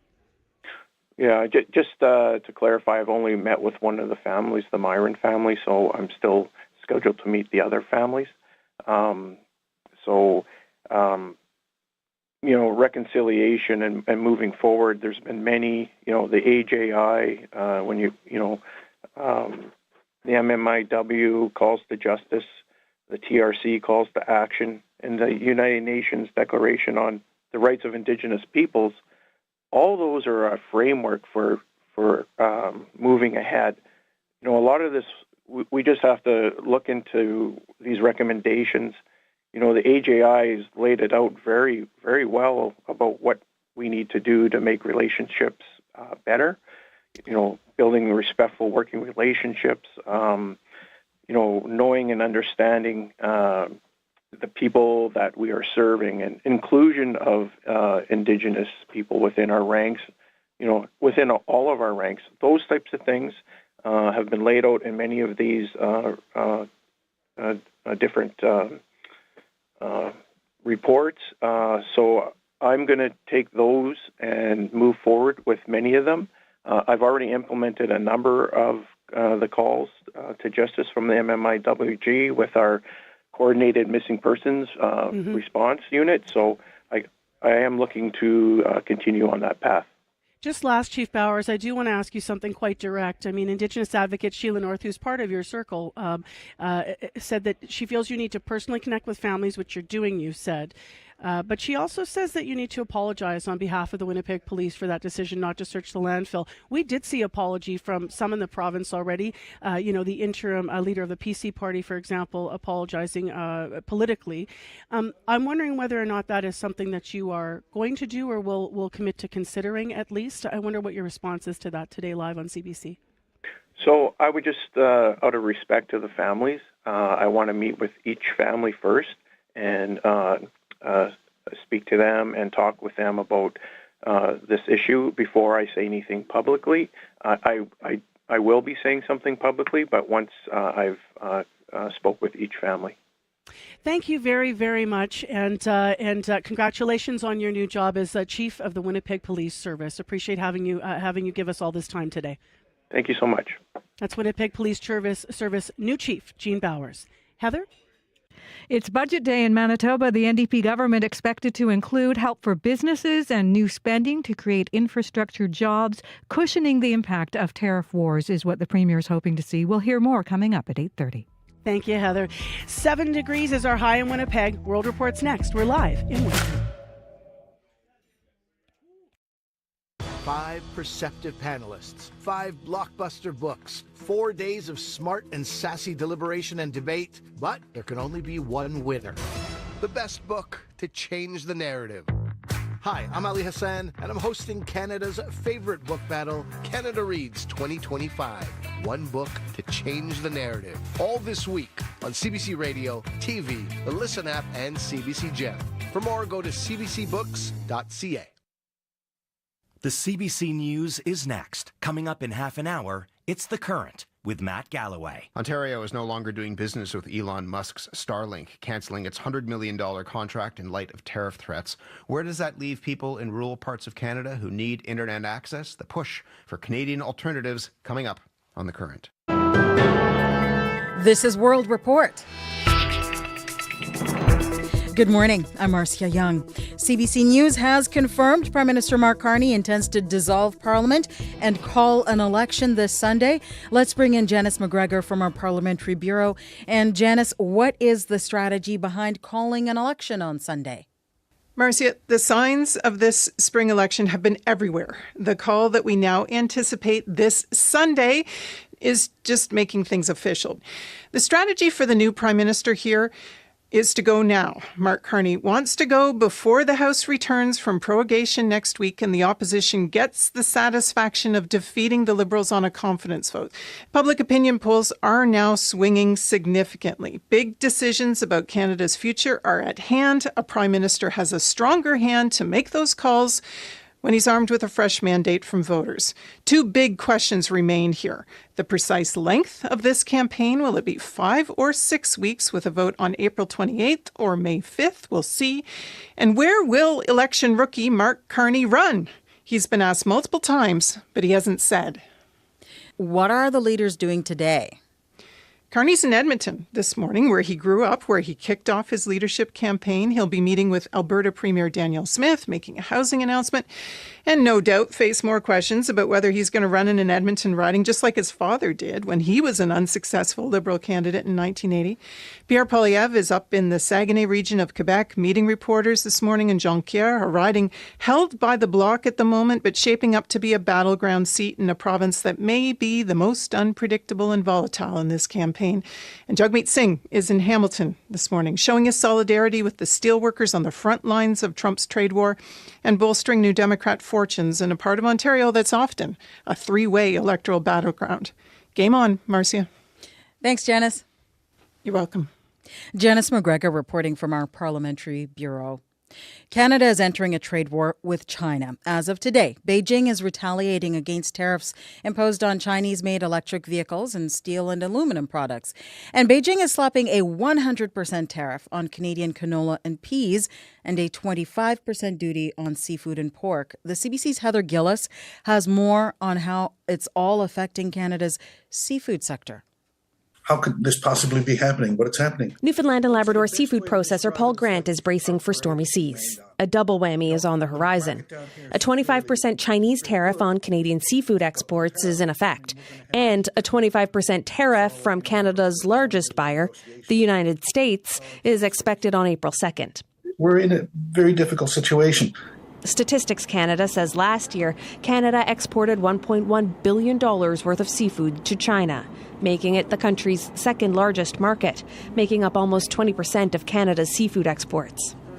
Newfoundland and Labrador has been trying to diversify, find other buyers, but alternatives like Japan have a weak currency. Meanwhile, Grant says both tariffs are throwing a wrench into negotiations to set prices for this year's crab harvest. He says processors simply can't add 25% onto their price tag. But with the tariff, we're going to have to eat that. So, we're now in the middle of negotiations. That's our crab. Yeah. On the other side of the country, in Vancouver, there's no less anxiety. Greg Nelson, a seafood seller, says margins are too tight to absorb the tariff. I imagine with the tariffs, we won't ship any crab to China at this point. Nelson says if tariffs last, he worries it could force businesses to close. Heather Gillis, CBC News, St. John's. Beijing is telling Ottawa to stay out of its judicial matters and pushing back against Foreign Affairs Minister Melanie Joly after she condemned the execution of 4 Canadian citizens. Foreign Ministry spokesperson Mao Ning says China is governed by the rule of law. She says her country treats defendants of all nationalities equally. We learned yesterday that China executed the 4 Canadian citizens earlier this year. All of them were convicted of drug crimes. Their families have requested their names be withheld. Hospitals in Gaza say at least 85 Palestinians were killed overnight. Israel launched another round of airstrikes, and its defense minister is warning the territory could be destroyed. Thousands of people in Gaza are on the move, looking for safety. Crystal Mansing reports from occupied East Jerusalem. We're not resilient, we're dying, says Noor Bakr. Let them exterminate us, she adds, saying she's exhausted. Still, Bakr and her family are heeding Israeli orders to leave combat areas in Gaza's north. Defense Minister Israel Katz threatened complete destruction Wednesday unless all hostages are returned and Hamas is removed from Gaza. 2 days after shattering a fragile ceasefire which was still holding despite having expired, Israeli forces have resumed ground operations, retaking a north-south military divide of the Strip. Foreign leaders are calling on Israel to halt hostilities, end a 3-week-old blockade on aid, and for both sides to resume negotiations. Last night, police used water cannons on demonstrators outside of the Prime Minister's residence. Tens of thousands of Israelis have taken to the streets protesting the government and its new policy of negotiations only under fire, saying the lives of hostages still being held in Gaza are now at greater risk. A special meeting of the UN Security Council focusing on the hostages will be held Friday, according to Israel's UN ambassador. Crystal Gamansing, CBC News, Jerusalem. A woman who fought the federal government from inside prison walls and won is moving on to a new stage of her fight. Lisa Adams spent 16 days in an extreme form of solitary confinement in Nova Scotia. She launched a charter challenge and won that case. As Shayna Luck tells us, Adams is now suing. Ever since I started preparing for it, in that sense, I've really noticed a big struggle. Lisa Adams is mentally preparing to testify about her experience in a Nova Scotia prison in 2020. She was serving a sentence for drug dealing, and officials suspected she was hiding drugs in her vagina. They placed her in what's known as a dry cell, a room with no flushing toilet or running water, where she was watched through a glass window and a security camera at all times. But she didn't have any drugs. She stayed in the cell for 16 days. She went through a mental breakdown and became suicidal. I've kind of set it to the side as opposed to fully healing from it yet, because I didn't want to have to re-experience all of the details and have to go through it all over again. A judge already agreed her rights were violated, and the federal government placed new restrictions on the use of dry cells. But that was a charter challenge, not a lawsuit. Mike Dull is Adams's lawyer. He won't name an amount, but says damages must be sought. They knew what they were doing was wrong. They did it anyways. They need to be taught a lesson. In its statement of defense, the government acknowledged Adams's confinement was regrettable, but says its staff didn't do anything wrong and were following the law as it was written at the time. The lawsuit is scheduled to be heard in June. Shayna Luck, CBC News, Halifax. It is Fraud Prevention Month, and we are learning how some technology is actually helping fraudsters. Artificial intelligence has the potential to make scammers sound more sophisticated, more trustworthy, and more like our family and friends. Marketplace has been investigating scams for years. The CBC's David Common has more. This is a call from the Visa Security Department. Pretty well all of us have received some version of a scam call. If you have not made the charge, please press 1 immediately. For many, this would be a red flag. But detecting scams is getting harder as scammers embrace artificial intelligence. Peter Warmka is a former CIA analyst. Oh, it's a playground. It's like someone going into a candy store. Overseas scammers are harvesting our posts and videos from social media, cloning our voices to use against our family and friends. Did you believe it was your grandson in trouble? I did. I really did. That's why I was anxious to get him the money. A call to Marilyn Crawford's house outside Toronto was purportedly from the police. Her son Kevin recounts what the caller said next. They said, here, we have Ian here. We're going to put him on the phone. And he goes, hi, Grandma. Yeah, I got in trouble here. The police say they need some money to release me or they're going to keep me in jail. The scammers even sent the grandmother a taxi to take her to the bank. But an alert teller stopped Marilyn from losing any money. All of it underscoring how much more sophisticated scams and scam busting have now become. David Common, CBC News, Toronto. The investigation Scam Stoppers, The Ultimate Showdown, airs tomorrow night on CBC TV, YouTube, and CBC Gem. That is the latest national and international news from World Report. News anytime, cbcnews.ca. I'm Marcia Young.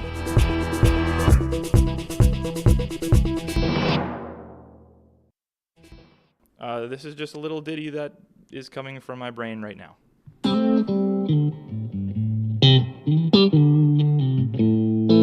So you're in a Juno-winning band, The Color. You also play guitar for Donna Mero. Why stay in Winkler to pursue like a music career? Like why stick around here? It's a good question. I love this community, for one. I'm actually originally from Altona. So my wife and I, we met around 2011, and I got married and moved to Winkler in 2014. And we started just loving this place. We love the community. Our home is here. Our church is here. We've just we've come to love the people. The town and city is growing quickly, and I think there's a lot of cool opportunities coming through this town. Hi, my name is Larry Abrams. I'm a musician here in Winkler, Manitoba, also employed at the music store Jansen Brothers Music Company. And you're listening to Information Radio, live from Winkler on CBC Radio 1.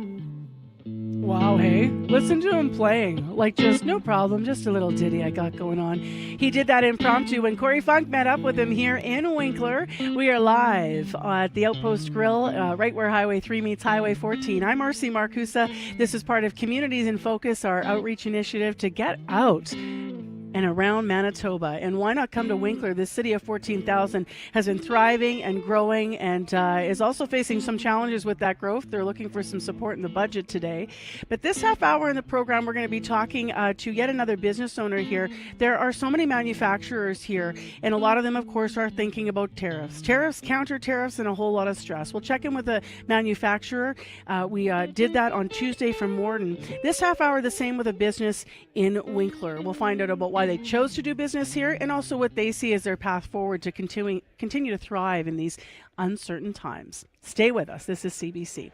Right now, Heather Wells is in with other headlines on this budget day. Good morning to you. Good morning. Yes, and build is what Premier Rob Canoe is saying about his government spending plan for the coming year. Budget day in this province, we're going to hear how the government plans to cushion the impact of tariff wars. That's coming up. As well, Manitoba canola producers are bracing for the 100% tariffs being imposed by China today in retaliation for Canada putting 100% tariffs on Chinese-made electric vehicles last year. We'll hear from Jason Johnson, who farms in southwest Manitoba, coming up in our next local news at 8:30.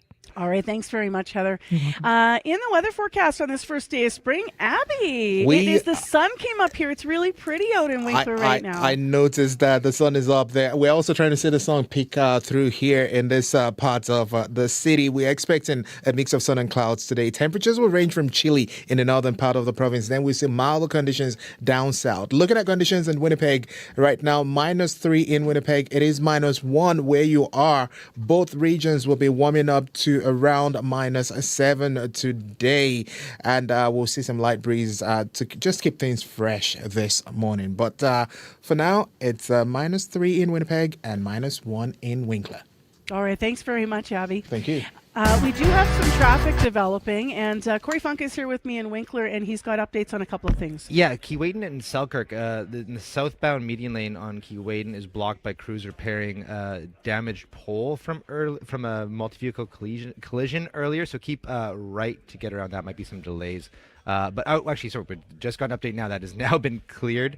But Norwood Bridge, a multi-vehicle collision is blocking the northbound median lane, so keep right to pass, and there might be some delays northbound there. Otherwise, highways are looking lovely this morning. But if you see anything else, 204-788-3093. Well, as we mentioned, this restaurant here has been really busy since 6 o'clock this morning, the Outpost Grill. It's a really regular spot, been around this part of Manitoba for some 17 years, I think was the timeline when we were talking to the owner. But Corey, you've been out and about, touching base with folks who are in for coffee. Yes, I've pulled Kathy Buchert into the booth here. She's actually just was in a room back there with about a dozen of her colleagues from Choice Realty. She's a realtor, and we brought her on the show this morning. Hi there, Kathy. Hi. So I gotta know. So earlier we heard from the mayor how it's just there's so much growth happening in Winkler these days that they're building lots of houses, but it's still not quite enough to keep up with just how quickly the community is growing. So what does that meant for housing prices and the housing market here in Winkler? We're seeing a really competitive market.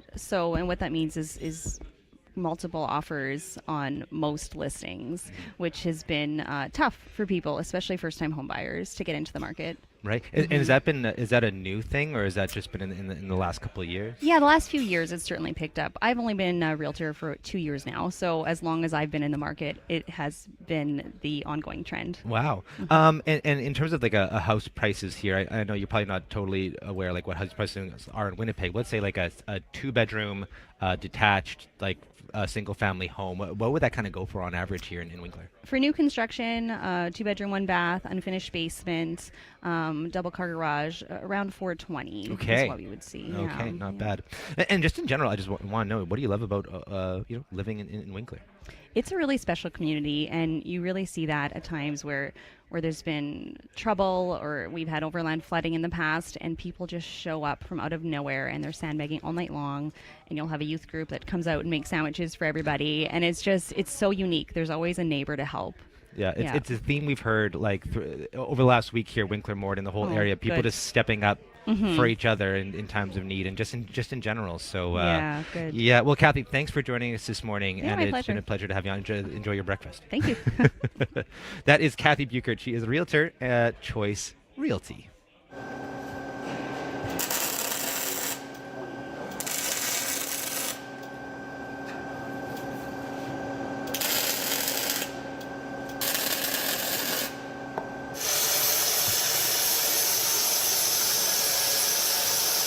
Time right now is 8:16 on Information Radio, and what you're listening to right now might sound like business as usual on the shop floor at Tektite here in Winkler. Workers are putting together parts to create tractor cabs and installing glass for an aftermarket custom manufactured fit. But like many business sectors across Canada, Tektite will be affected by the U.S.-Canada trade war, the tariffs, the counter-tariffs, the Chinese tariffs as well. Tektite weathered COVID, but this is another thing. Ted Mahood has been in the news this morning, but he actually is with us live now in Winkler. He slid into the booth. Hi, Ted. How are you? Good. Thanks for having me. Thank you very much for being here with us this morning.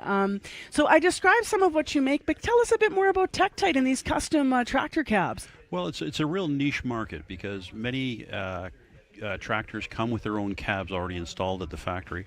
Some do not, especially in the lower horsepower models, sort of 35 horsepower and below. So that's a little area that we fill in, that if someone's got a smaller tractor, compact or subcompact, but they still want protection from the elements, we provide them with the opportunity to get a cab. How long has Tektite been in business here in Winkler? 16 years. What's the best thing about being in this part of the province? We were talking about how many manufacturers are here. I was counting on the list, and I know I'm missing some, but I counted, I think, 65. I mean, this is a community that punches above its weight per capita, certainly when you think about what it contributes to the Manitoba economy. No, absolutely. When Tektite started 16 years ago, it wasn't like that, of course. And so I think everyone here has been attracted just to the workers that are in the area, very strong work ethic. and their attention to quality and detail and their easy trainability, it's been great success for us. Almost, to be honest, almost too successful, because now a lot of companies have moved in. It's it's made challenges even on the labor front to get workers. How has proximity to the border been a benefit? Is that something that helps? A little bit, yeah. Most of our cabs go east, so some of them cut through the U.S. But that's not for Tektite. That's not necessarily a make or break. So you and I were talking about your business a little bit. So you are president of Tektite, I know, and I apologize because I think I misidentified you earlier with your title. So. Well, my banker got excited for a bit there. I gave you the whole company. How much business does Tektite do with the U.S. market? About 30% of our business comes from the U.S. and that's it. We've been working on growing the U.S. portion of our business over the last couple of years. So the timing's not the best. Yeah, you saw me hang my head when you said that. Yeah. So we've heard in the news that this could be a really big problem for you. These 25% tariffs. If they were 5 or 10%, would it what's the level? Is it because of the 25 or? Yeah, I mean, I wish I had 25% of margin to be able to give away back to my customers, but I don't. I mean, 25% really effectively takes us out of the U.S. market. It's too high. If it was 5 or 10% in combination with the weakening Canadian dollar, yeah, that's probably something we could deal with, right? It would be a lot tighter. We'd have to pull up our socks, but there's nothing wrong with being challenged and getting more efficient. You should always be doing that every day. You shouldn't need something to get you that way. And maybe this is a wake-up call for us and others that we can't be so complacent and rely on things all the time.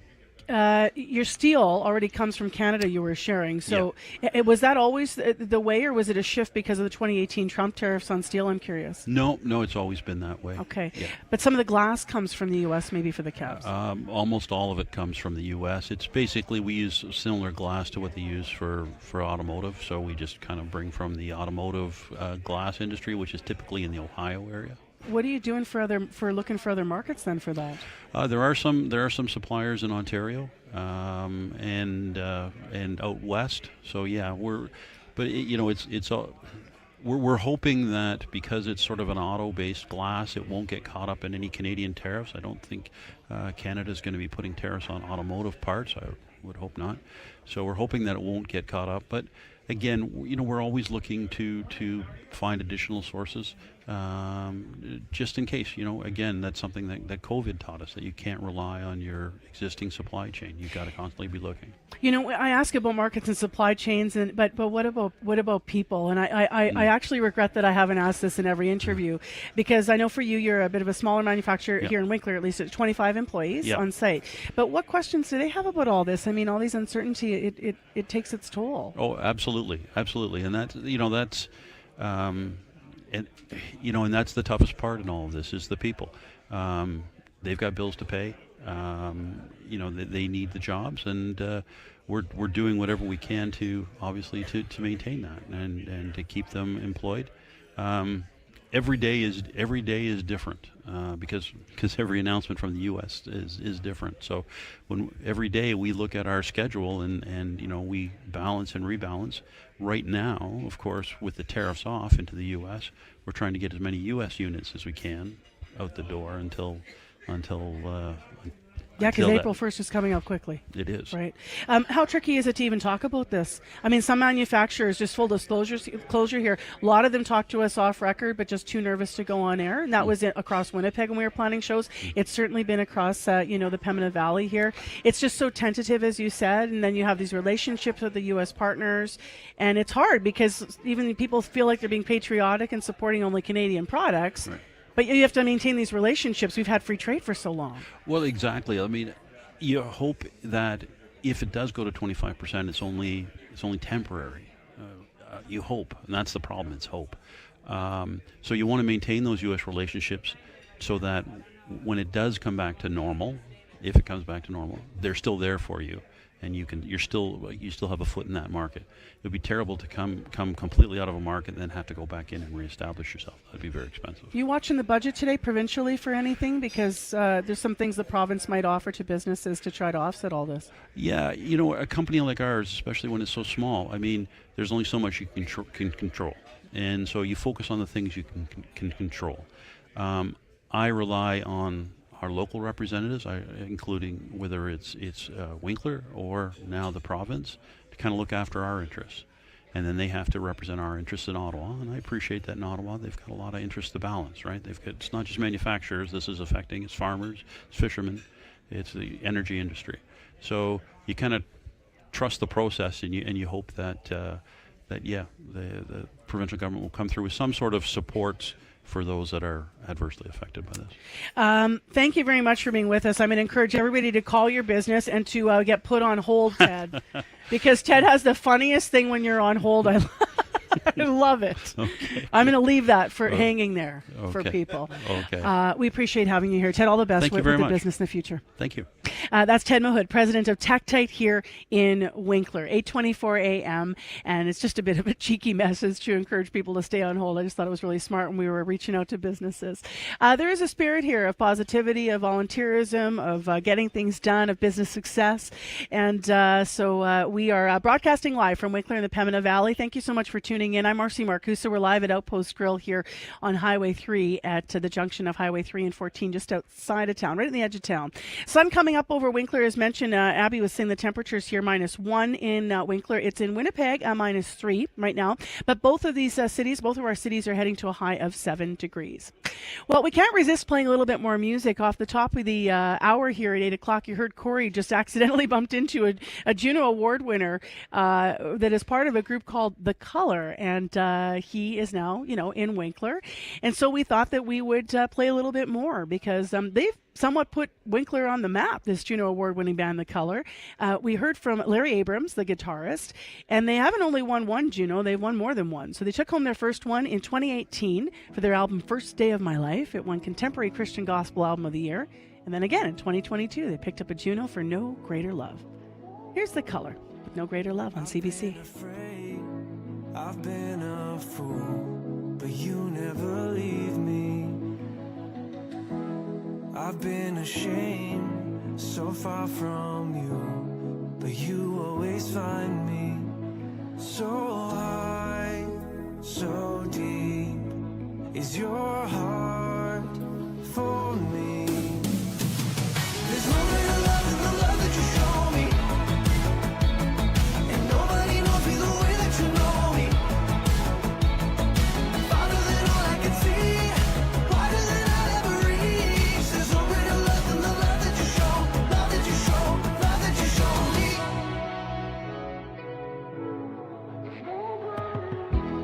You've seen my worst, you've seen my all. There's no more pretending, yeah. You give it worth and call it yours. You don't hold it against me. So high, so deep, is your heart for me? There's no greater love than the love that you show me, and nobody knows me the way that you know me. Farther than all I can see, wider than I'll ever reach. There's no greater love than the love that you show, love that you show, love that you show me. Your love, there's no greater love, there's no greater love, there's no greater love, like nothing I've ever dreamed of, like nothing I've ever imagined to be true. There's no greater love. There's no greater love than the love that you show me. And nobody knows me the way that you know me. And the way that you farther than all I can see, wider than I'll ever reach. There's no greater love than the love that you show. There's no greater love than the love that you show me. The Color and No Greater Love, they hail from Winkler. They are multiple Juno Award winners. And the Junos, of course, coming up on March 30th. And that is hosted by Michael Bublé. You can catch him on CBC. Got May on the mind, though. It really is pretty out in Manitoba, southern Manitoba this morning. The sun coming in, the sky clearing up. Our high going to be 7 today here in Winkler and in Winnipeg as well. And that might put you in a very good mood. And why am I talking about this? Because apparently today is a very significant day. It is a very happy day. And to explain more, Marjorie Dalhouse is actually back in our Studio 15 to talk about today's Call-In on Radio Noon. Hi, Marcy. I first of all want to wish you a happy International Happy Day, because it is a thing. It is International Happy Day, and that's what we're going to be talking about on Radio Noon today, is we're going to be asking you what makes you happy. Maybe you need some ideas to inspire you to find your own happiness. We're going to have a psychologist join us on the show today to take your questions and your comments about what makes you happy on this Happy International Happy Day, Marcy. My dog, right before I'm about to get up, and the specific thing that makes me happy is when he snuggles into my back, does the old spoon, and it's a winter day and it's -30 and it's so warm, and he's just loving me no matter what. Yeah. Good mood, bad mood, happy. Yes, absolutely. Dogs make people happy. It's a pretty low-hanging fruit answer, I know. All right, thank you, Marge. Thanks, Marcy. Between 12:30 and 1 o'clock, the live call-in. Well, also what makes me happy is all the people that contribute to our programming. So really quick thank yous here before the news to our news department, Heather Wells, Megan Ketchison, Joni Nicolo, as well as here on site, Prabjot Lote, as well as Corey Funk here in Winkler. Back in our studio, May McKillop this morning, Kevin Nipatebo and Abby Adeyemi doing their thing so well all the time. As well as contributors to our morning programming, I want to give some special thanks to Leif Larson and Nellie Gonzalez, who are our producers and execs. In addition, this morning, I want to give a special shout out to Leif, who worked with us on preparing to speak to the police chief. So big thanks to everybody on today's program, and overall to our people who work in our unit here in Current Affairs at CBC Manitoba. It is time now for your CBC Winnipeg News. This is CBC News.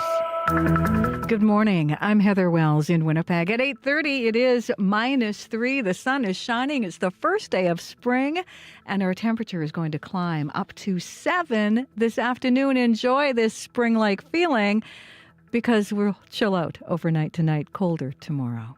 Well, it is budget day in Manitoba. The NDP government is expected to include help for businesses and new spending to create infrastructure jobs. Premier Wab Kinew says Manitoba will cushion the impact of tariff wars by building new roads, schools, and personal care homes. Finance Minister Adrian Sala also says there will be support for people affected by the tariffs. Sala says the province remains committed to balancing the budget before the next provincial election, expected in 2027. Well, tariffs and counter-tariffs are top of mind for one manufacturing hub in southern Manitoba. The sector employs thousands in the Morden-Winkler area. CBC's Rosanna Hempel found one company putting workers first.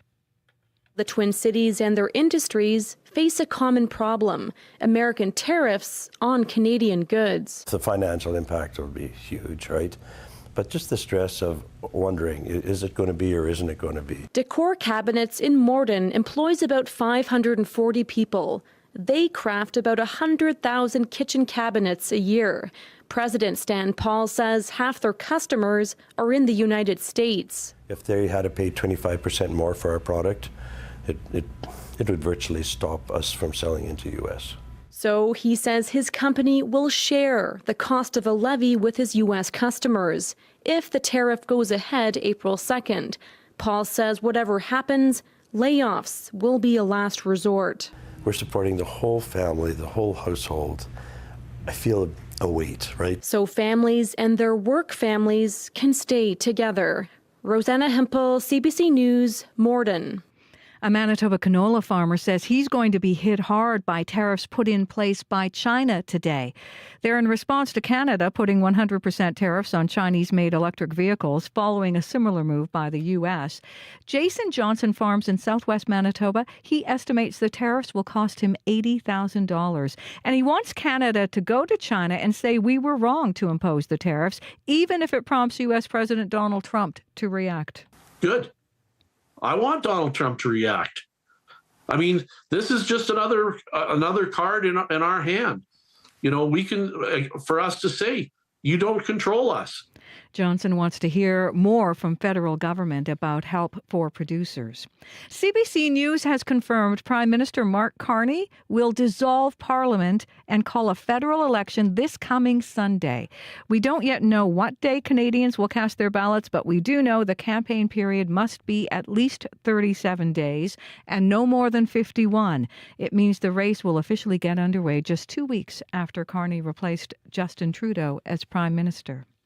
To provincial politics, and PC leadership candidate Abhi Khan says Manitoba municipalities deserve a share of provincial sales tax revenue. The Fort White MLA made that comment at last night's final debate of the PC leadership campaign. Every municipality is begging for more money. So I would propose a new municipality funding model where we would look at a percent PST sharing with municipalities per capita. Khan did not specify how much of the PST ought to be shared with municipalities. He's running for PC leader against Churchill hotelier Wally Dowdrich. The party announces its new leader April 26th. A St. Andrews-based electrical contractor doesn't think he will ever see the thousands of dollars he's owed by the Bay. Standard Electrical Contractors is one of dozens of Manitoba businesses listed among the creditors of the Hudson's Bay Company. General Manager Ryan Smith says he's done work at the Bay's locations in Winnipeg for more than a quarter century. With the company on the verge of liquidation, Smith sees little likelihood of recouping the $24,000 he's owed. Looking at all the totals of all the other companies that are owed money, I'm fairly certain that we probably won't see a cent. The Bay owes almost $1 billion to its creditors, including $2.2 million in Manitoba. A court ruling on the company's liquidation plan has been delayed until Friday. And the UN's Happiness Index is out for 2025. It shows for the 8th straight year, Finland is home to the happiest people on earth. Denmark and Iceland round out the top 3. As for Canada, we're 18th. The United States is at 24, their lowest ranking ever. You can find more news updated throughout the day at cbc.ca/Manitoba. All right. Thank you very much, Heather, for the morning. Thank you. Well, big thanks to Frank Peters for the Outpost Grill, as well as Anna, who's been giving us coffee since early this morning, and for having us here to be, take up the corner of the restaurant here. And this is our studio. Huge thanks to the City of Winkler as well for welcoming us, and the City of Morden as well for our Communities in Focus Week.